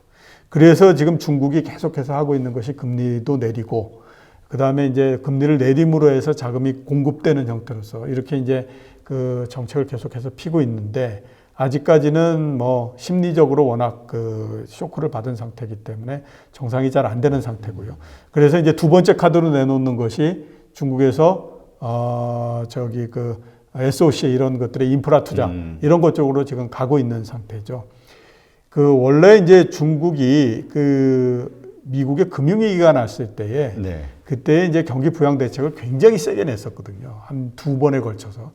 그리고 난 다음에 이제 그거를 결산해 봤더니 야, 이게 별다른 효과를 내지는 못하고 대신에 이게 정말 힘만 엄청나게 들어갔구나. 이런 이제 결론을 내렸어요. 그래서 그 다음서부터는 경기 부양 대책은 어지간하면 내지 않는다라고 하는 것이 중국 정부의 방침이었습니다. 네. 그래서 생각해 보시면 작년 같이 미중 무역 분쟁으로 해가지고 정말 극단적으로 서로 대치를 할 때에도 그래서 경기가 굉장히 나빠진다라고 얘기할 때도 중국이 절대 그 경기 부양 대책을 쓰지 않았거든요. 그죠. 금리도 잘 손 안 예, 댔고요. 예, 그랬죠. 예.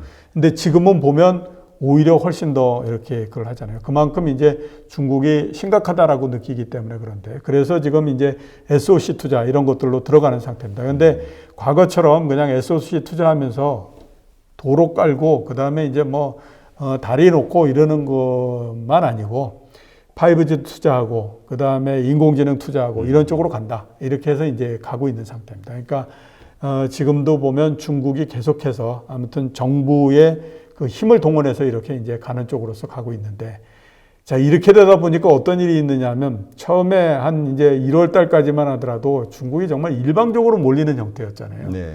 그러니까 이게 뭐 모든 사람들이 중국 때문이고 막 이렇게 그걸 했었는데 이게 조금 아무튼 중국 내에서 코로나19도 좀 잠잠해지고 그 다음에 또 상대적으로 중국이 쓸 수 있는 카드가 좀 있죠. 금리도 상대적으로 아무튼 건드릴 수 있는 여지가 있고 그 다음에 또 재정도 쓸 수 있는 여지가 있고 그 다음에 그러면서 아무튼 사회적인 통제를 해서 통제 경제라고 하는 것이 일시적으로 힘을 발휘할 수 있는 부분들이 있으니까 이런 것들이 있으니까 이제는 또 자세가 역전돼 가지고요. 다른 이제 선진국들한테 훈수를 두기 시작을 합니다. 그러면서 또 어떤 일이 나오냐면 그 홍콩에 있는 사우스 차이나 모닝 포스트 이런 그 신문들을 통해서 나왔던 것이 뭐냐면 야, 지금은 어떻게 보면 세계에서 가장 안전한 자산이 위안화 자산 아니냐. 아, 그래요? 예, 그러니 그쪽에 투자하는 게 맞지 않느냐. 이런 얘기들을 계속합니다. 그리고 그거의 근거로서 드는 것이 뭐냐면 중국 주식시장이 그 코로나19가 굉장히 확산되고 했을 때에 문을 닫았다가 여는 그날 정도만 주가가 크게 하락했고 그 이후서부터 꾸준히 올라왔다라고 하는 거죠. 이거는 그만큼 위안화 자산이 상당히 그 매력을 갖고 있기 때문에 그래서 나오는 형태다. 그러니 다른 거 생각하지 말고 위안화 자산 쪽에다 투자하는 것이 어떠냐. 이런 얘기들도 지금 하고 있고 이런 상태이거든요. 근데 그것 또한 제가 봤을 때 그렇게 맞는 얘기는 아닙니다. 뭐 그 중국이 위기니 어쩌니 얘기했던 것이 얼마 전인데 그래서 지금 일단 보면 중국 경제가 처음 타격을 받은 거고요. 그다음에 앞으로도 보게 되면 상당히 오랜 시간 동안에 걸쳐서 침체되고 이런 것들이 불가피하다라고 볼 수밖에 없습니다. 그렇지만 뭐 위기로 가거나 그러지는 않을 걸로 보이고요. 대신에 아무튼 상당한 시간 동안 경기가 둔화되고 그 다음에 어렵고 이러는 것들은 불가피하다라고 보셔야만 되지 않나라는 생각이 좀 듭니다. 저희가 예전 계속해서 뭐 불과 한 달 전까지만 해도 계속 걱정했던 것이 중국 기업 부채에 대한 심각성 예. 높은 그 비율 이거였는데 사실 지금 중국 경제가 우리도 경험해 보니까 이게 체감하지만 모든 게 스톱이 돼 버리잖아요, 경제가. 예. 그러면서 기업들이 이익을 내는 게 아니라 손해가 점점 커지고 그러면 올해 어떤 실적은 더 낮춰질 거고 예. 빚은 더 늘어나게 될 거고 그렇죠. 그러면 가지고 있는 그 위기에 대한 심각성은 더 커지는 거 아닌가. 예. 이 상황이 지나고 나서 그런 걱정하는 분들도 있거든요. 예, 당연하죠. 그 중국의 기업 부채 굉장히 크고요. 네. 그다음에 또 그 공급 과잉을 그 부채를 통해서 많이 만들었기 때문에 지금 보면 그거에 따른 영향 이런 것들이 그건 어차피 굉장히 구조적인데 그게 뭐 하루아침에 없어지고 그러겠습니까? 그다음에 기업이 안 좋게 되면 당연히 그 부담은 점점 더 커지기 때문에 당연히 그거는 굉장히 영향을 많이 줄 수밖에 없는 그런 부분이다라고 봐야 되거든요. 근데 이제 그게 우리가 지금 우려하는 것처럼 일순간에 확 터져버리는 형태가 될 거냐 아니면 이게 중국 경제가 잠재적으로 계속 가지고 있는 리스크로 해가지고 쭉 오랜 시간 동안을 갈 거냐 하는 것들에 대한 문제다라고 봐야 되는 거죠. 근데 갑자기 확 터져가지고 문제가 되고 이러는 것들은 제가 봤을 때 그렇게 현실적인 시나리오다 이렇게 보이지는 않습니다. 왜냐하면 그게 갑자기 확 터져가지고 문제가 생긴다라고 하려면요. 일단은 그게 문제가 된다라고 하는 인식들이 없어야 되지 않습니까? 네. 인식이 있으면 일단 대비가 되기 때문에 그렇고, 그 다음에 또 중국 정부가 그거를 막을 수 있는 힘이 전혀 없다라고 해야 문제가 생기는 거죠. 그러면 이제 문제가 생긴다고 하더라도 은행도 막을 수 없고, 그 다음에 또 정부도 막을 수 없기 때문에 문제가 생기는데, 지금 중국의 정부가 아주 심각하게 위험한 상태에 있는 건 아니라고 봐야 되잖아요. 외환보유고도 일단은 굉장히 많고, 그 다음에 중국의 가장 메이저한 은행들이 모두 다 중국 정부가 가지고 있는 거기 때문에 일정한 어떤 수준까지의 리스크가 발생하고 하는 것들은 은행으로 넘어가면서 그 사이에서 희석이 되는 거거든요.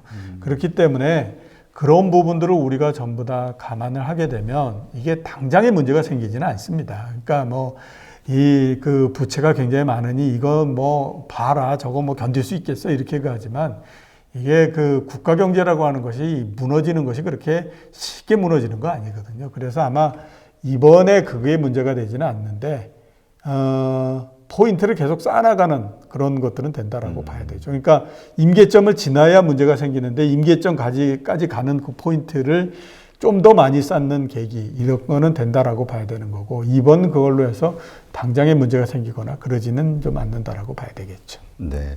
그러면 일각에서 얘기하는 정말 우리 IMF 외환위기 같은 그러한 중국의 경제 위기, 금융 위기는 현재 시점에서 이 코로나 사건으로 생기지는 않는다라고 이제 보시는 거네요. 예, 그렇게까지 보기는 어렵고요. 중국이 어려운 것보다도 유럽의 선진국들은 더 어려운 나라들도 더 많거든요. 지금. 그래요? 그러니까 꼭 그렇게 됐다고 해서 문제가 생기거나 그러지는 않을 거라고 저는 보고 있습니다. 네. 그러면 이제 중국에 우리가 개인이 됐든 기관이 됐든 중국에 투자를 하는 그 시점이 지금 상황이 적정한가요? 아니면 좀 더 기다려야 되는가요? 어떻게 준비를 해야 될까요? 미국 시장이 떨어지지 않고 했을 때에, 그러니까 미국 시장이 막 최고점을 계속해서 갱신하고 가고 그럴 때는 저는 그때는 중국 자산에다가 투자하는 게 좋다라는 얘기들을 계속 했었습니다. 근데 지금은 보면 그런 얘기를 제가 드리기는 상당히 어렵다라는 생각이 드는 게, 왜 그러냐면 우선은 보면요, 전 세계적으로 지금 가격의 조정이 일어나고 있기 때문에 중국이 물론 이제 대외 개방도 안 되고 그런 부분들도 있고, 그 다음에 국가의 통제력이 굉장히 강하기 때문에 주식 시장도 통제력이 굉장히 강합니다. 그러니까 우리가 중국으로 춘절 이후에 시장을 열고 했을 때에 주가가 계속 올라가는 게, 그게 중국이 굉장히 좋아서 올라가는 것도 있지만 중국 정부가 중국의 기관 투자자들을 계속해서 압박을 하기 때문에 그렇거든요. 그러니까 주가를 올려라, 이렇게 하기 때문에 이제 그 효과를 보고 이렇게 하는 거라서, 지금은 보면 미국의 주가가 사상 최고치를 계속 갱신하면서 갈 때에 비해서는 매력도가 굉장히 많이 떨어졌다고 봐야 되죠. 왜냐하면 한쪽은 내려갔고 한쪽은 어떻게 됐든지 가격이 떨어지지 않게 만들었기 때문에 매력도가 상대적으로 많이 옛날에 비해서는 줄어든 겁니다. 거기에다가 지금 보면 미국이나 이런 선진국의 주식시장이 계속해서 자산 시장이 흔들리고 있는 상태이기 때문에 이게 더 내려간다라고 볼 수 있는 거거든요. 그러면 이게 약해인 동안에 그러면 중국의 자산이 계속해서 올라갈 거냐? 그거는 아니라고 봐야 되죠. 이거는 최선이 아무튼 제자리 걸음하는 거지 않습니까? 지금처럼.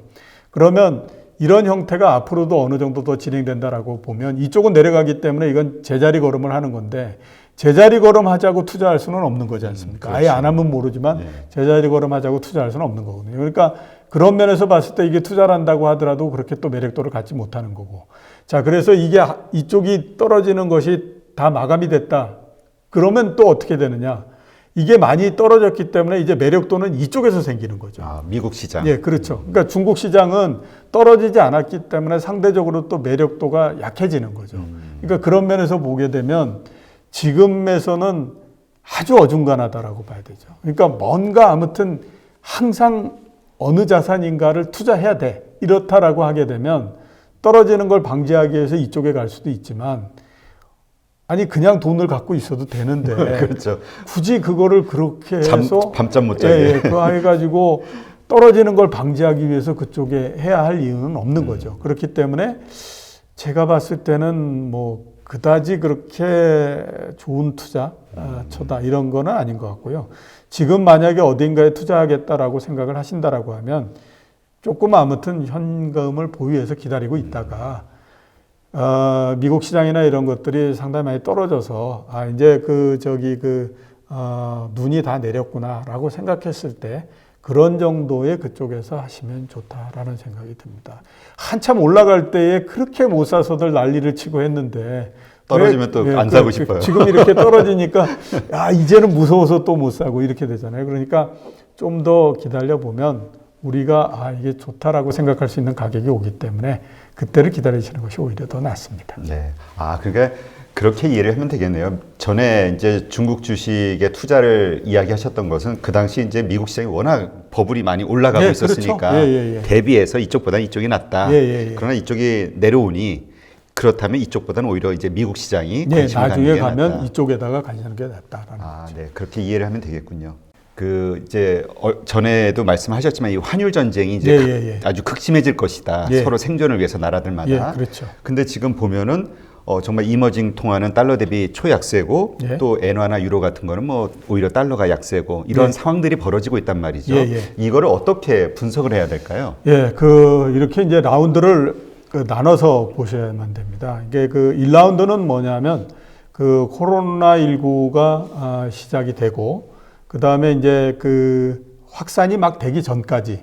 그러니까 이제 그때는 어떤 거였냐면 달러가 초강세였었죠. 모든 통화 중에서 가장 초강세였습니다. 그래서 달러 인덱스라고 있거든요. 주요한 6개 통화 대비해서 달러가 지금 어느 정도 수준에 있느냐 하는 것들을 나타내는 달러 인덱스가 거의 100까지 올라갔었습니다.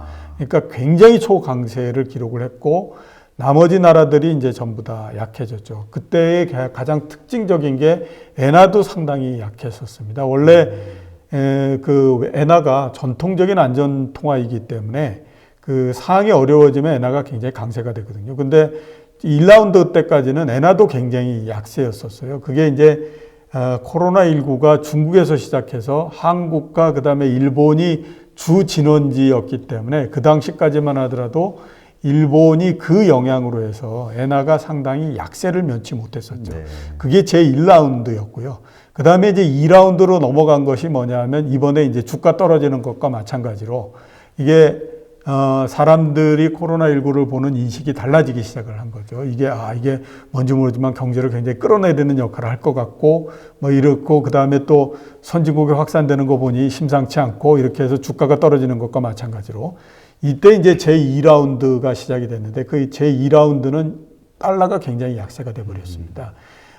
그때 이제 미국의 주가가 떨어진 것도 있었고요. 그 다음에 전격적으로 금리를 인하해 버리니까 미국 경제도 나빠질 것 같고 금리도 떨어지니 이제 미국에 들어오는 돈도 안 들어올 것 같고 이러면서 이제 그때서부터 약세가 되기 시작했죠. 그래서 대략 한 2주 만에 달러가 5% 정도가 절하가 돼 버릴 정도로 굉장히 약세가 됐습니다. 이때 이제 보면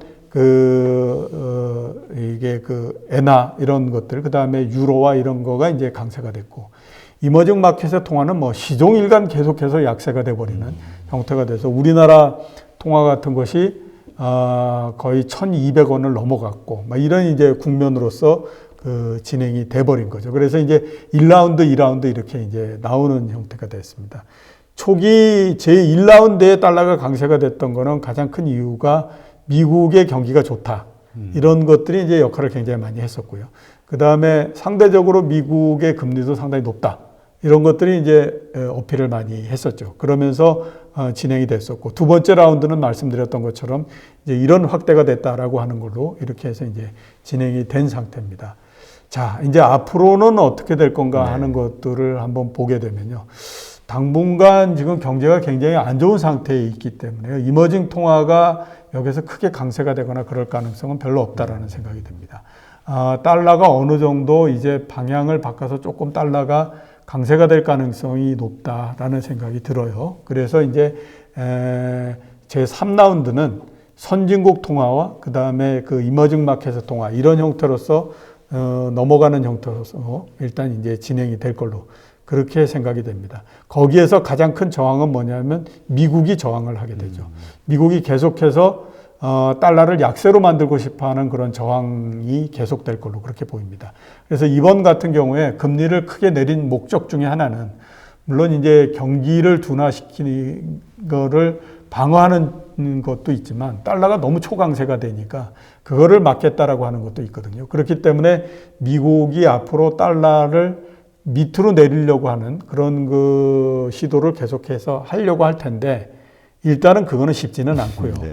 그다음에 미국이 그런 형태로서 가게 되면 다른 선진국들도 마찬가지로 통화를 밑으로 내리니까 절하를 시키기 위한 이 경쟁에 들어갈 겁니다. 그렇기 때문에 이 부분에서도 보게 되면 동조화가 이루어지지 않는 형태로서 계속 가는 거거든요. 그거는 이제 뭐 당연히 그럴 수밖에 없는 게 이전에도 통화를 가지고 그거 했었는데 좋은 쪽과 안 좋은 쪽, 손해를 보는 쪽과 이익을 보는 쪽이 너무 극명하게 갈리더라라고 하는 거죠. 그리고 이제 중국도 여기에서 얘기할 게 있는 게 금융위기 그 어려울 때 우리는 그래도 그 위안화를 절하하지 않고 꿋꿋이 견뎌줬는데 그 다음에 보니까 오는 그게 아니 무슨 뭐 무역 분쟁이니 뭐니 하가면서 우리를 그렇게 압박하고 정말 우리가 그래서 얼마나 곤란을 겪었는지 모른다. 이렇게 되기 때문에 동조화가 이루어지기가 굉장히 어렵거든요. 그래서 아마 당분간은 모든 나라들이 본국의 통화를 절하시키기 위한 그 경쟁으로서 계속해서 무한 경쟁을 계속할 가능성이 굉장히 높다. 이렇게 이제 볼 수가 있죠. 네. 근데 이제 이제 지금 벌어지고 있는 경제의 세계적인 그 어려움을 해소하기 위해서는 정말 모든 나라들의 공조가 필요한 거잖아요. 네, 그렇죠. 그럼 여기 공조를 하기 위해서는 우리 아까 말씀하셨듯이 미국의 역할이 정말 중요한 거고. 네.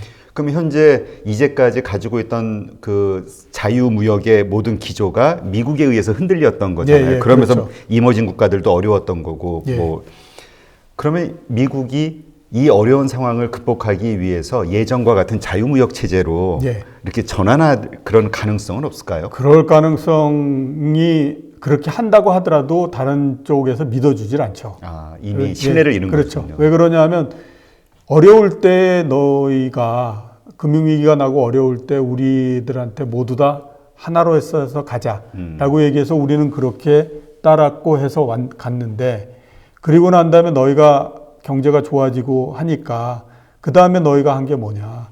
우리들을 굉장히 압박을 해가지고 무역 그래가지고 난리를 치고 이렇게 하지 않았느냐.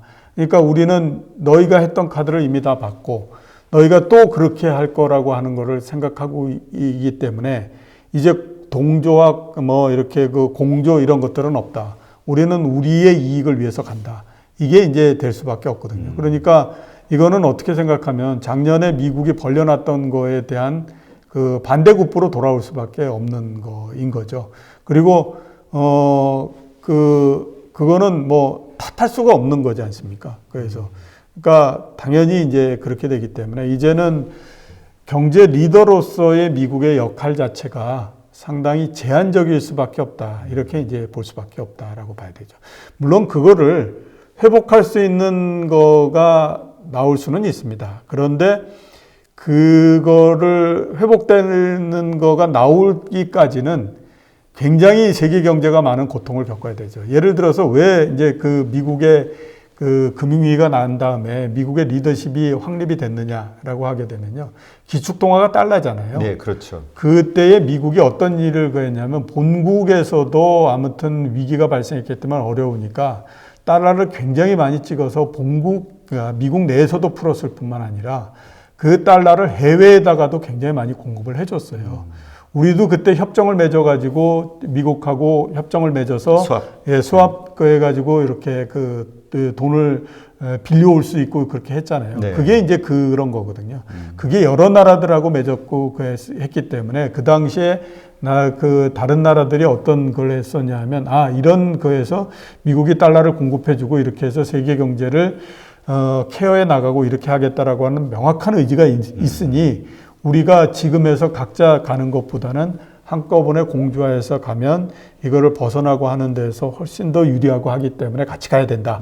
이런 이제 합의가 이루어졌던 거죠. 그래서 이제 갔던 거였는데 그러면서 이제 중간에 이제 완전히 다 깨진 거고, 그러면 다시 그런 것들이 이루어져서 미국의 리더십이 다시 확립되기 위해서는 아주 세게 압박을 해버리든지, 그렇지 않으면 그런 당근을 제시해 주든지 해야 되는데, 일단은 이제 압박 쪽으로서 갔었는데 효과가 없는 거죠. 왜냐하면 G7 회의를 하면서 얘기를 했지만 미국만 금리를 내렸고, 다른 나라들은 금리 인하나 또는 양적 확대나 이런 것들에 대해서 지금 대응을 안 하고 있는 상태이지 않습니까? 그렇죠. 그러니까 보면 그 미국이 지금 원하는 것에서 아직은 못 가고 있는 상태거든요.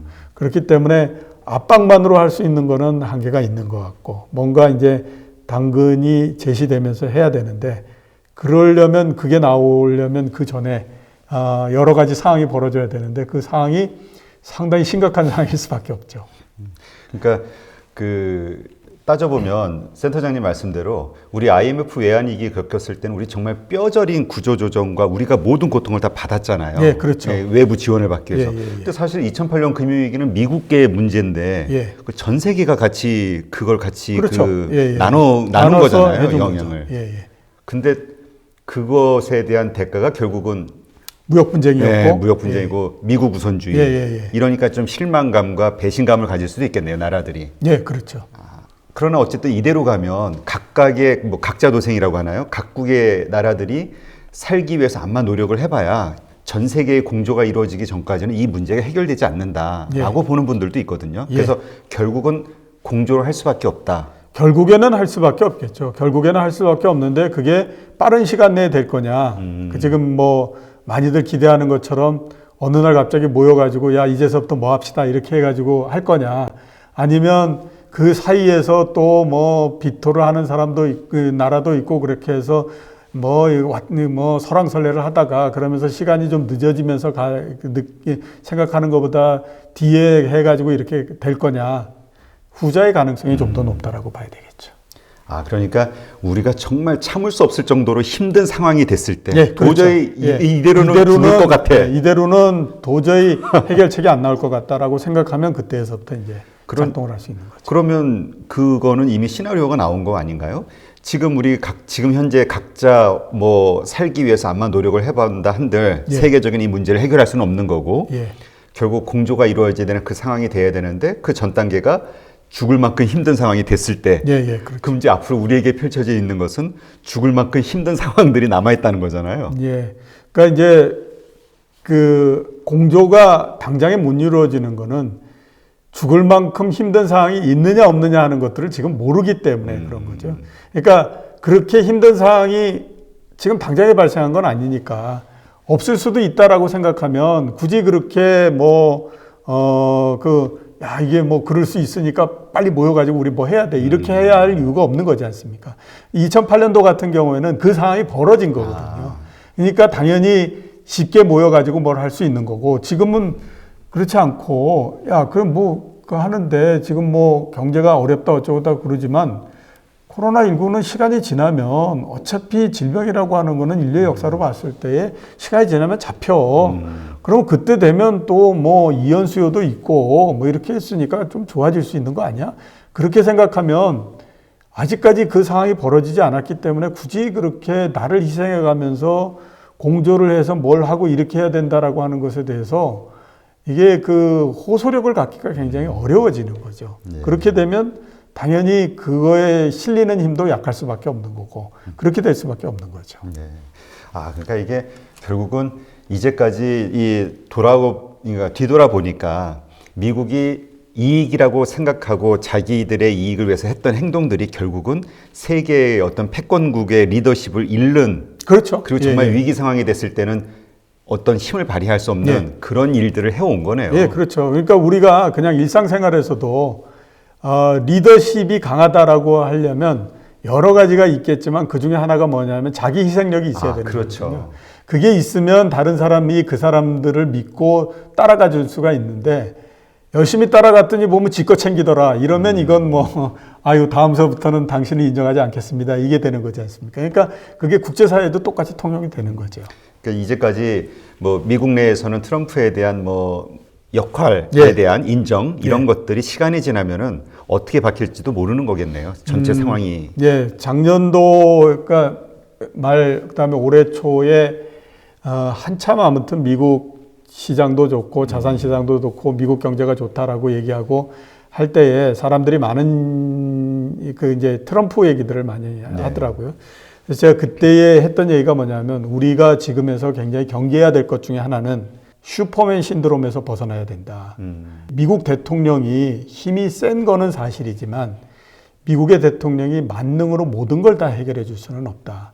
근데 지금 사람들은 이런 얘기들을 굉장히 많이 한다. 올해의 미국 대통령 선거가 있기 때문에 당연히 트럼프가 본인한테 유리하게 많은 것들을 할 거고 그러다 보면 가격도 계속해서 올라갈 거고 경제도 나쁘지 않을 거고 이렇다라고 얘기를 많이 한다. 근데 한번 우리 따져보자. 2008년도 금융위기는 미국 대통령 선거가 있기 한 달 반 전에 발생을 했다. 그러면 그때는 집권당이 힘이 없었겠냐.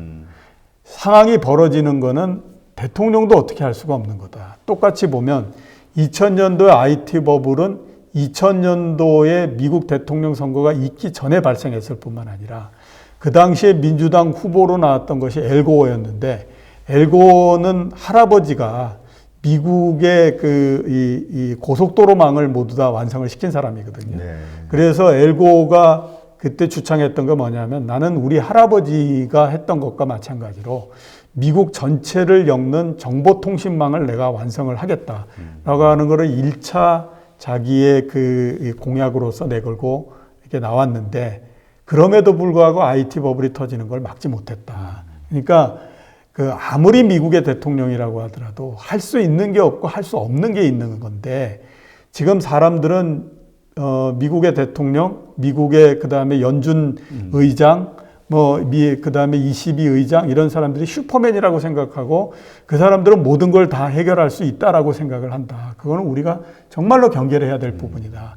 근데 지금 보면 이제 그런 형태인 거거든요. 이게 내려가기 시작하게 되면 여태까지 우리가 믿었던 모든 신화들이 다 깨지는 형태가 되고 그게 힘을 발휘를 못하는 형태가 됩니다. 지금 이제 그것들을 우리가 좀 한 발 떨어져서 좀 봐야 될 필요가 있는 거죠. 아, 그렇군요. 그러니까 우리가 조금 시야를 넓히면 예, 그렇죠. 정말 생각해 봐야 할 것들이 참 많이 있네요. 예, 그래서 제가 많이 얘기하는 게 뭐냐면 자, 오를 때의 논리를 가지고 하락할 때를 절대 상상할 수 없다. 반대로 떨어질 때 논리를 가지고 오르는 걸 절대 상상할 수 없다. 왜냐하면 그 경계에서 판은 완전히 바뀌기 때문에 그렇다. 거든요. 그러니까 지금은 조금 다른 생각을 좀 해보셔야 될 필요가 있습니다. 네, 하여튼 그 여러 가지 뉴스를 좀 종합해 보면서 많은 생각을 좀 우리 뭐라 그러죠? 심사숙고를 예, 많이 그렇죠. 해야겠네요. 예, 예. 그리고 나서 투자가 됐든 뭐가 됐든 결정을 해야 되는 예. 그러한 아주 중요한 시점인 것 같습니다. 예. 그 요즘 뭐 유가도 막 하루에 막 30%씩 그렇죠. 떨어지고요. 예. 지금 막 되게 변동성이 강해졌단 말이죠. 예. 이러한 코로나와 함께 벌어지는 이런 변동성 상황 하에서 한국의 주식시장에 투자한 투자자들은 또 부동산 시장에 투자하는 투자자들 예. 이 자산 관리를 어떻게 해야 될까 이게 정말 고민이거든요. 예. 자, 유가는 굉장히 아무튼 지금은 중요한 부분이기 때문에 일단 하나를 떼내 가지고 유가를 말씀 한번은 좀 드려야 될 것 같습니다. 지난 한 6, 7년 동안에 걸쳐서 유가가 진행됐던 건 세 개의 국면을 통해서 진행이 됐거든요. 제1국면은 뭐냐면 2015년까지입니다. 그때는 이제 유가 그 석유를 무한 증산하는 시대죠. 그러니까 석유를 아무튼 뽑을 수 있을 때까지 뽑아내는 그 국면이었습니다. 그때가 유가가 거의 이제 100불 정도였었기 때문에 모든 나라들이 산유국들이 모두 다 해피한 그런 거였는데 이 제1국면을 깼던 거는 누구냐면 사우디아라비아입니다. 갑자기 엄청난 증산을 하면서 100불이었던 유가를 끌어내리기 시작해서 26불까지 이게 끄집어 내리는 형태가 됐죠. 그러면 사우디아라비아는 왜 그렇게 했느냐? 100불짜리 유가를 계속해서 유지할 수가 없는데 100불짜리 유가를 계속해서 갖고 가게 되면 어떤 일이 벌어지냐면 엄청난 증산이 이루어져 버리고 그 다음에 시설이 엄청나게 많이 생기고 미국의 셰일 오일 회사들도 굉장히 많이 생기기 때문에 시차를 두고 이게 엄청난 공급의 압력으로서 되기 때문에 더 감당하기가 어렵다. 대신에 수요는 보면 앞으로 뭐 전기차가 나오고 어쩌고 저쩌고 해서 수요는 줄어들 가능성이 있는데 이게 문제니까 그렇게 해서 이제 확 끌어내려 버리는 형태가 돼 버렸죠. 그게 1라운드였고요. 네. 두 번째 국면은 이제 그 시간이 좀 지나면서 오펙 플러스라고 하는 거가 만들어집니다. 지금 이제 많이 얘기되는 거죠. 기존의 오페크에다가 러시아를 끌어들이는 형태가 됐죠. 그리고 이제 가격을 아무튼 서로 간에 감산을 통해 가지고 60달러 정도에다 맞추는 형태로서 갔습니다. 그래서 60달러를 하게 되면 모든 산유국들이 재정면에서 플러스가 다 되는 지점입니다. 그래서 그거를 계속해서 유지해 가는 형태로서 가자. 이렇게 해가지고 그게 이제 한 2, 3년 정도, 작년도 정도까지 계속 그 힘의 균형을 유지해 가면서 가는 형태가 됐죠. 그래서 이제 그게 이제 두 번째 국면이었고, 세 번째 국면이 이번에 이제 올해서부터 발생하는 건데, 러시아가 거부를 하면서 드디어 모두 다가 다시 또 증산에 들어가는 형태가 되면서 가격이 확 내려가 버리는 형태가 된 거죠. 그래서 이제 그러면 러시아는 도대체 왜 이런 그 선택을 했느냐.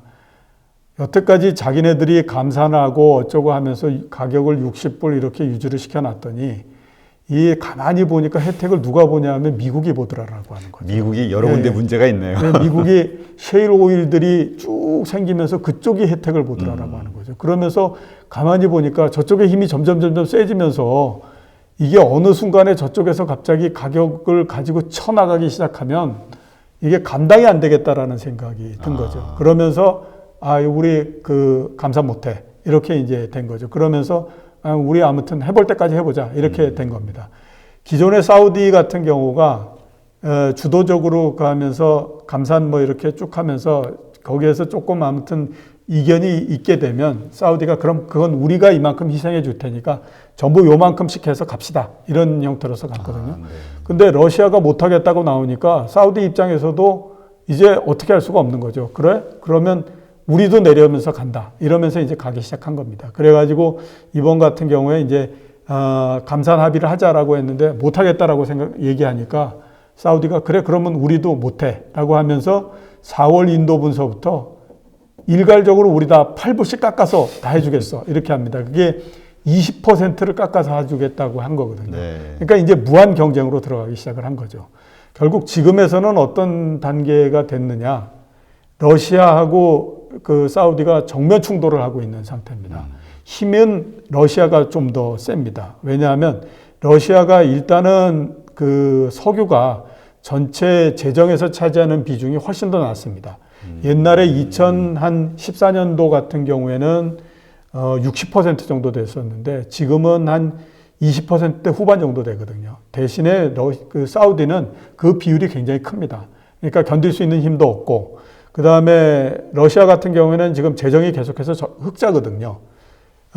유가가 40불 밑으로 떨어졌을 때도 1% 정도 재정 흑자인데 지금 사우디 같은 경우는 재정 적자가 마이너스 6% 정도 됩니다. 마이너스 6% 재정 적자가 되니까 사우디가 더 견딜 수 있는 힘이 없는 거죠. 그러니까 러시아 입장에서는 일단 뭐 지르고 본다 이러면서 이제 계속해서 지금 가고 있는 상태거든요.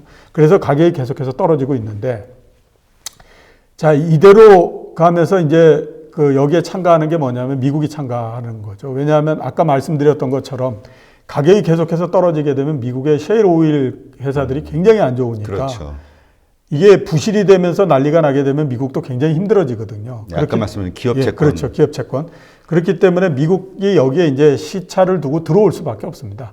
그러면 미국의 중재하에 이거를 이제 중지시키는 형태로서 이제 가는 그런 거가 되거든요. 그렇기 때문에 당분간은 아무튼 보면 유가의 불안정성 이런 것들도 굉장히 클 수밖에 없어요. 그러면서 지금 이제 뭐 세계 경제 이런 거에 또 하나 이제 이런 것들이 이제 되는 그런 그 국면이 될 거고요. 자, 이런 것들이 이제 구조적으로 당분간 좀 나타날 가능성이 있는 상태에서 그러면 이제 주식 시장은 어떻게 되느냐? 20% 하락하게 될 때까지는 일단 일반적으로 올 수 있는 하락이라고들 많이 생각을 합니다. 네.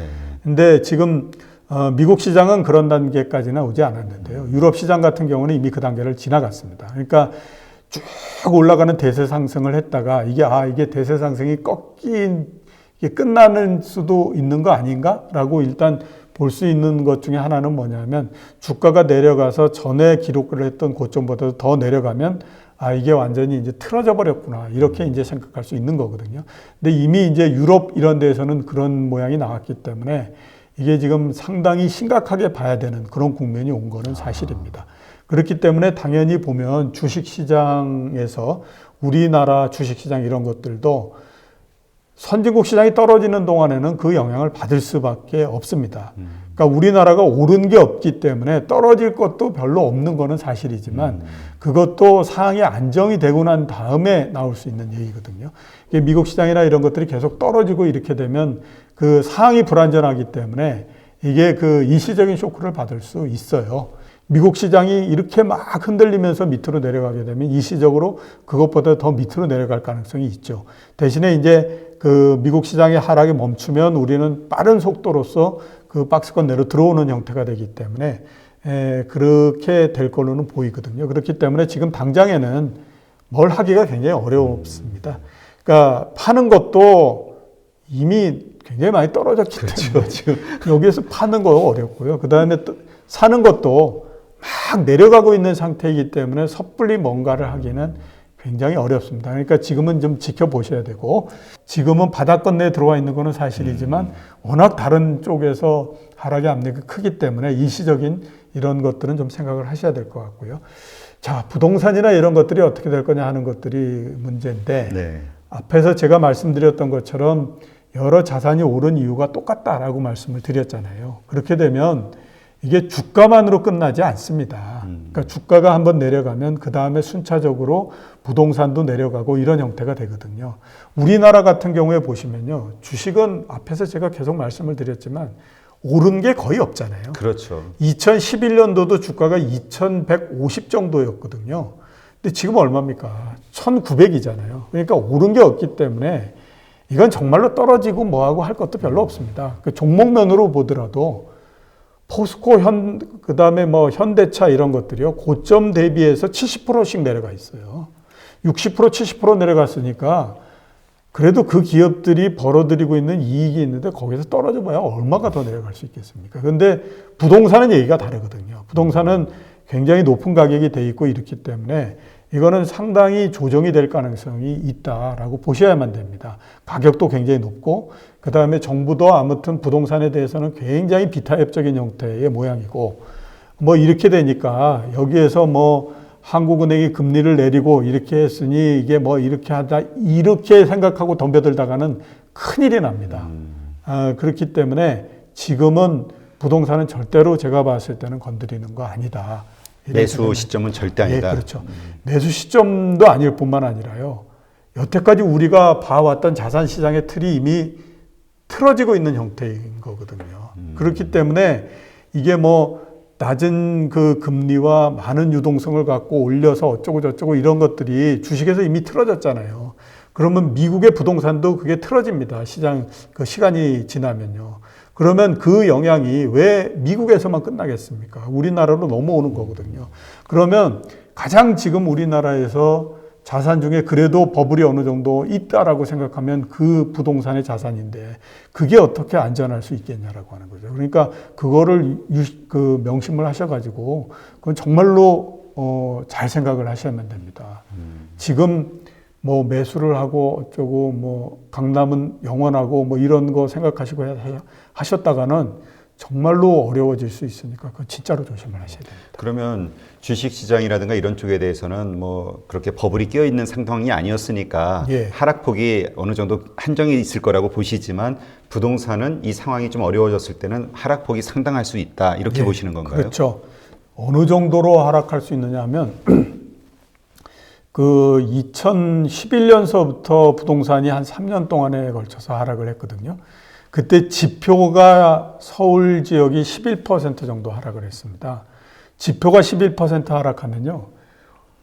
매수 호가, 매도 호가 그 해가지고 호가면으로 하는 실거래가 이런 거는 30%씩 떨어집니다. 그때가 지금이 그때보다도 리스크 면에서 봤을 때는 훨씬 더 크잖아요. 왜냐하면 그때보다도 가격이 더 높고 하기 때문에. 그러니까 더 위험해질 가능성이 있기 때문에 지금은 그런 것들을 굉장히 조심하셔야만 될 국면이라고 봐야 되죠. 지금 현재까지는 이렇게 뭐 그렇게 큰 이렇게 변동은 없는 것 같아요. 부동산 시장이. 예.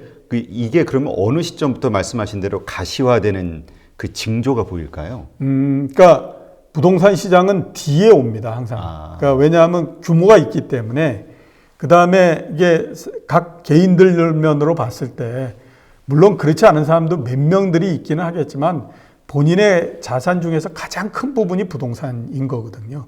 그렇기 때문에 이거에 대해서 그렇게 상황이 나빠진다고 해서 처음서부터 막 떨어지거나 그러지는 않습니다. 근데 버티다 시간이 좀 지나면 그 다음서부터 뚝 부러지기 시작하면 갑자기 막 이렇게 그 하거든요. 그래서 나오는 현상이 어떤 현상이냐면 막 누르면요. 그 다음에는 호가의 갭이 점점 이렇게 벌어집니다. 왜냐하면 살려는 사람도 이렇게 상황을 보니까 여의치 않은 것 같으니까, 그러니까 뭐 이렇게 쫓아가면서 사고 이러려고 하지 않죠. 대신에 이제 그러다 보면 가격은 이렇게 쭉 가는 거고, 팔려는 사람들은 몇 년 동안에 걸쳐서 계속해서 가격이 올라왔던 그 기억도 있고, 그 다음에 이 큰 자산을 내가 가격을 낮춰가면서 그렇게 던지고 싶은 마음은 없잖아요. 그러니까 일정하게 계속 유지가 됩니다. 그러면 점점 더 가격이 이렇게 그 격차가 벌어지죠. 그러면서 어떤 한쪽에서부터 균형이 무너져야 되는데 어느 쪽이 무너지냐 하면 거의 대부분 보면 팔려는 쪽이 무너집니다. 급하니까. 예, 그렇죠. 팔려는 이유는 100가지지만 살려는 이유는 딱 하나거든요. 근데 팔려는 이유는 보면 내가 사업을 하면서 내 집을 가지고 담보를 맡겨서 그 다음에 거기에서부터 돈을 빼가지고 사업을 했는데 갑자기 이게 굉장히 어려워져. 그래서 내가 연체가 계속되고 있어. 그러면 이대로 가다가 보면 결국 경매가 들어가 버리고 이렇게 할 텐데, 그러면 그 국매되기 전에 내가 이 집을 팔아가지고 그 다음에 이렇게 됐던 그 이자도 갚고 그 다음에 또 빚도 어느 정도 줄여가지고 해야 되겠다라고 생각하면 그 사람은 훨씬 더 급한 거잖아요. 그러니까 나중에 이렇게 균형이 됐다가 결국 무너지는 거를 보게 되면 10중 8구는 거의 다 매도 쪽이 무너져 버립니다. 그러면 그때에서부터 본격적으로 하락을 하기 때문에 시간이 상당히 많이 걸리거든요. 그거는 우리나라뿐만 아니라 미국도 마찬가지고 어느 나라든지 다 마찬가지입니다. 이렇게 되면서 하게 되면 그 다음에는 이제 순차적으로 야, 저거 저렇게 됐는데 이거는 과연 안전할까? 라는 생각이 이제 사람들한테 들기 시작하는 거죠. 그러면서 그런 의문을 갖는 사람들이 한두 사람씩 늘어나기 시작하면 야, 그러면 빨리 좀 처분을 해야지. 이렇게 나오기 시작하면 그 다음서부터 이제 가격이 반응을 하기 시작하는 거니까 아직은 안 오지만 시간이 지나면서부터는 오기 시작을 합니다. 근데 지금 돌아가는 상황을 보면은 기업하는 사람도 지금 되게 어렵잖아요. 예, 그렇죠. 소상공인들도 그렇고. 예, 예. 그러면 뭐 결국 말씀하신 대로 그 뭔가 현금을 만들 수 있는 가장 예. 손쉬운 방법이 예. 집을 일단 정리하는 거니까. 예, 예, 그렇죠. 이게 좀 지나다 보면 이런 쪽에서 뭔가 좀 반응이 좀 나올 수도 예, 있겠네요. 그렇죠. 예, 예. 그게 어떤 때든지 다 그런 형태로서 반응이 오는 거거든요. 그래서 당연히 이번도 그렇게 반응이 온다라고 보셔야 될 것 같고, 그 다음에 또 아까 제가 말씀드렸던 거 하나 꼭 기억을 하셔야 될 게 네. 균형을 무너뜨리는, 그러니까 팔아야 되는 이유는 100가지고 사는 이유는 딱 하나뿐이 없다라고 하는 거를 항상 기억을 하셔야 됩니다. 사는 이유는 싸니까. 예, 그렇죠. 싸니까 내가 그래서 산다라고 하는 거 딱 하나인 거고, 팔아야 되는 이유는 수도 없이 많지 않습니까? 네. 그러니까 그거를 꼭 기억을 하셔야 되는 거고, 그렇게 보면 지금의 부동산은 조금 아무튼 좀 조심을 해야 된다, 이렇게 볼 수밖에 없는 거죠. 네. 네, 지금 뭐 코로나 사태가 벌어지면서 뭐 세계 경제 뭐 그로 인해서 뭐 한국도 뭐 여러 가지로 금융시장이 요동을 치고 있는데, 이와 관련해서 이종호 센터장님을 모시고 이렇게 여러 가지 각도에서 말씀을 들어보니까 또 오늘도 이렇게 머리가 좀 채워지는 느낌이 듭니다. 아, 그렇습니다. 네, 오늘 정말 좋은 말씀 감사드리고요. 또 다음에 다른 주제로 또 말씀 나누도록 하시죠. 예. 네, 고맙습니다. 감사합니다.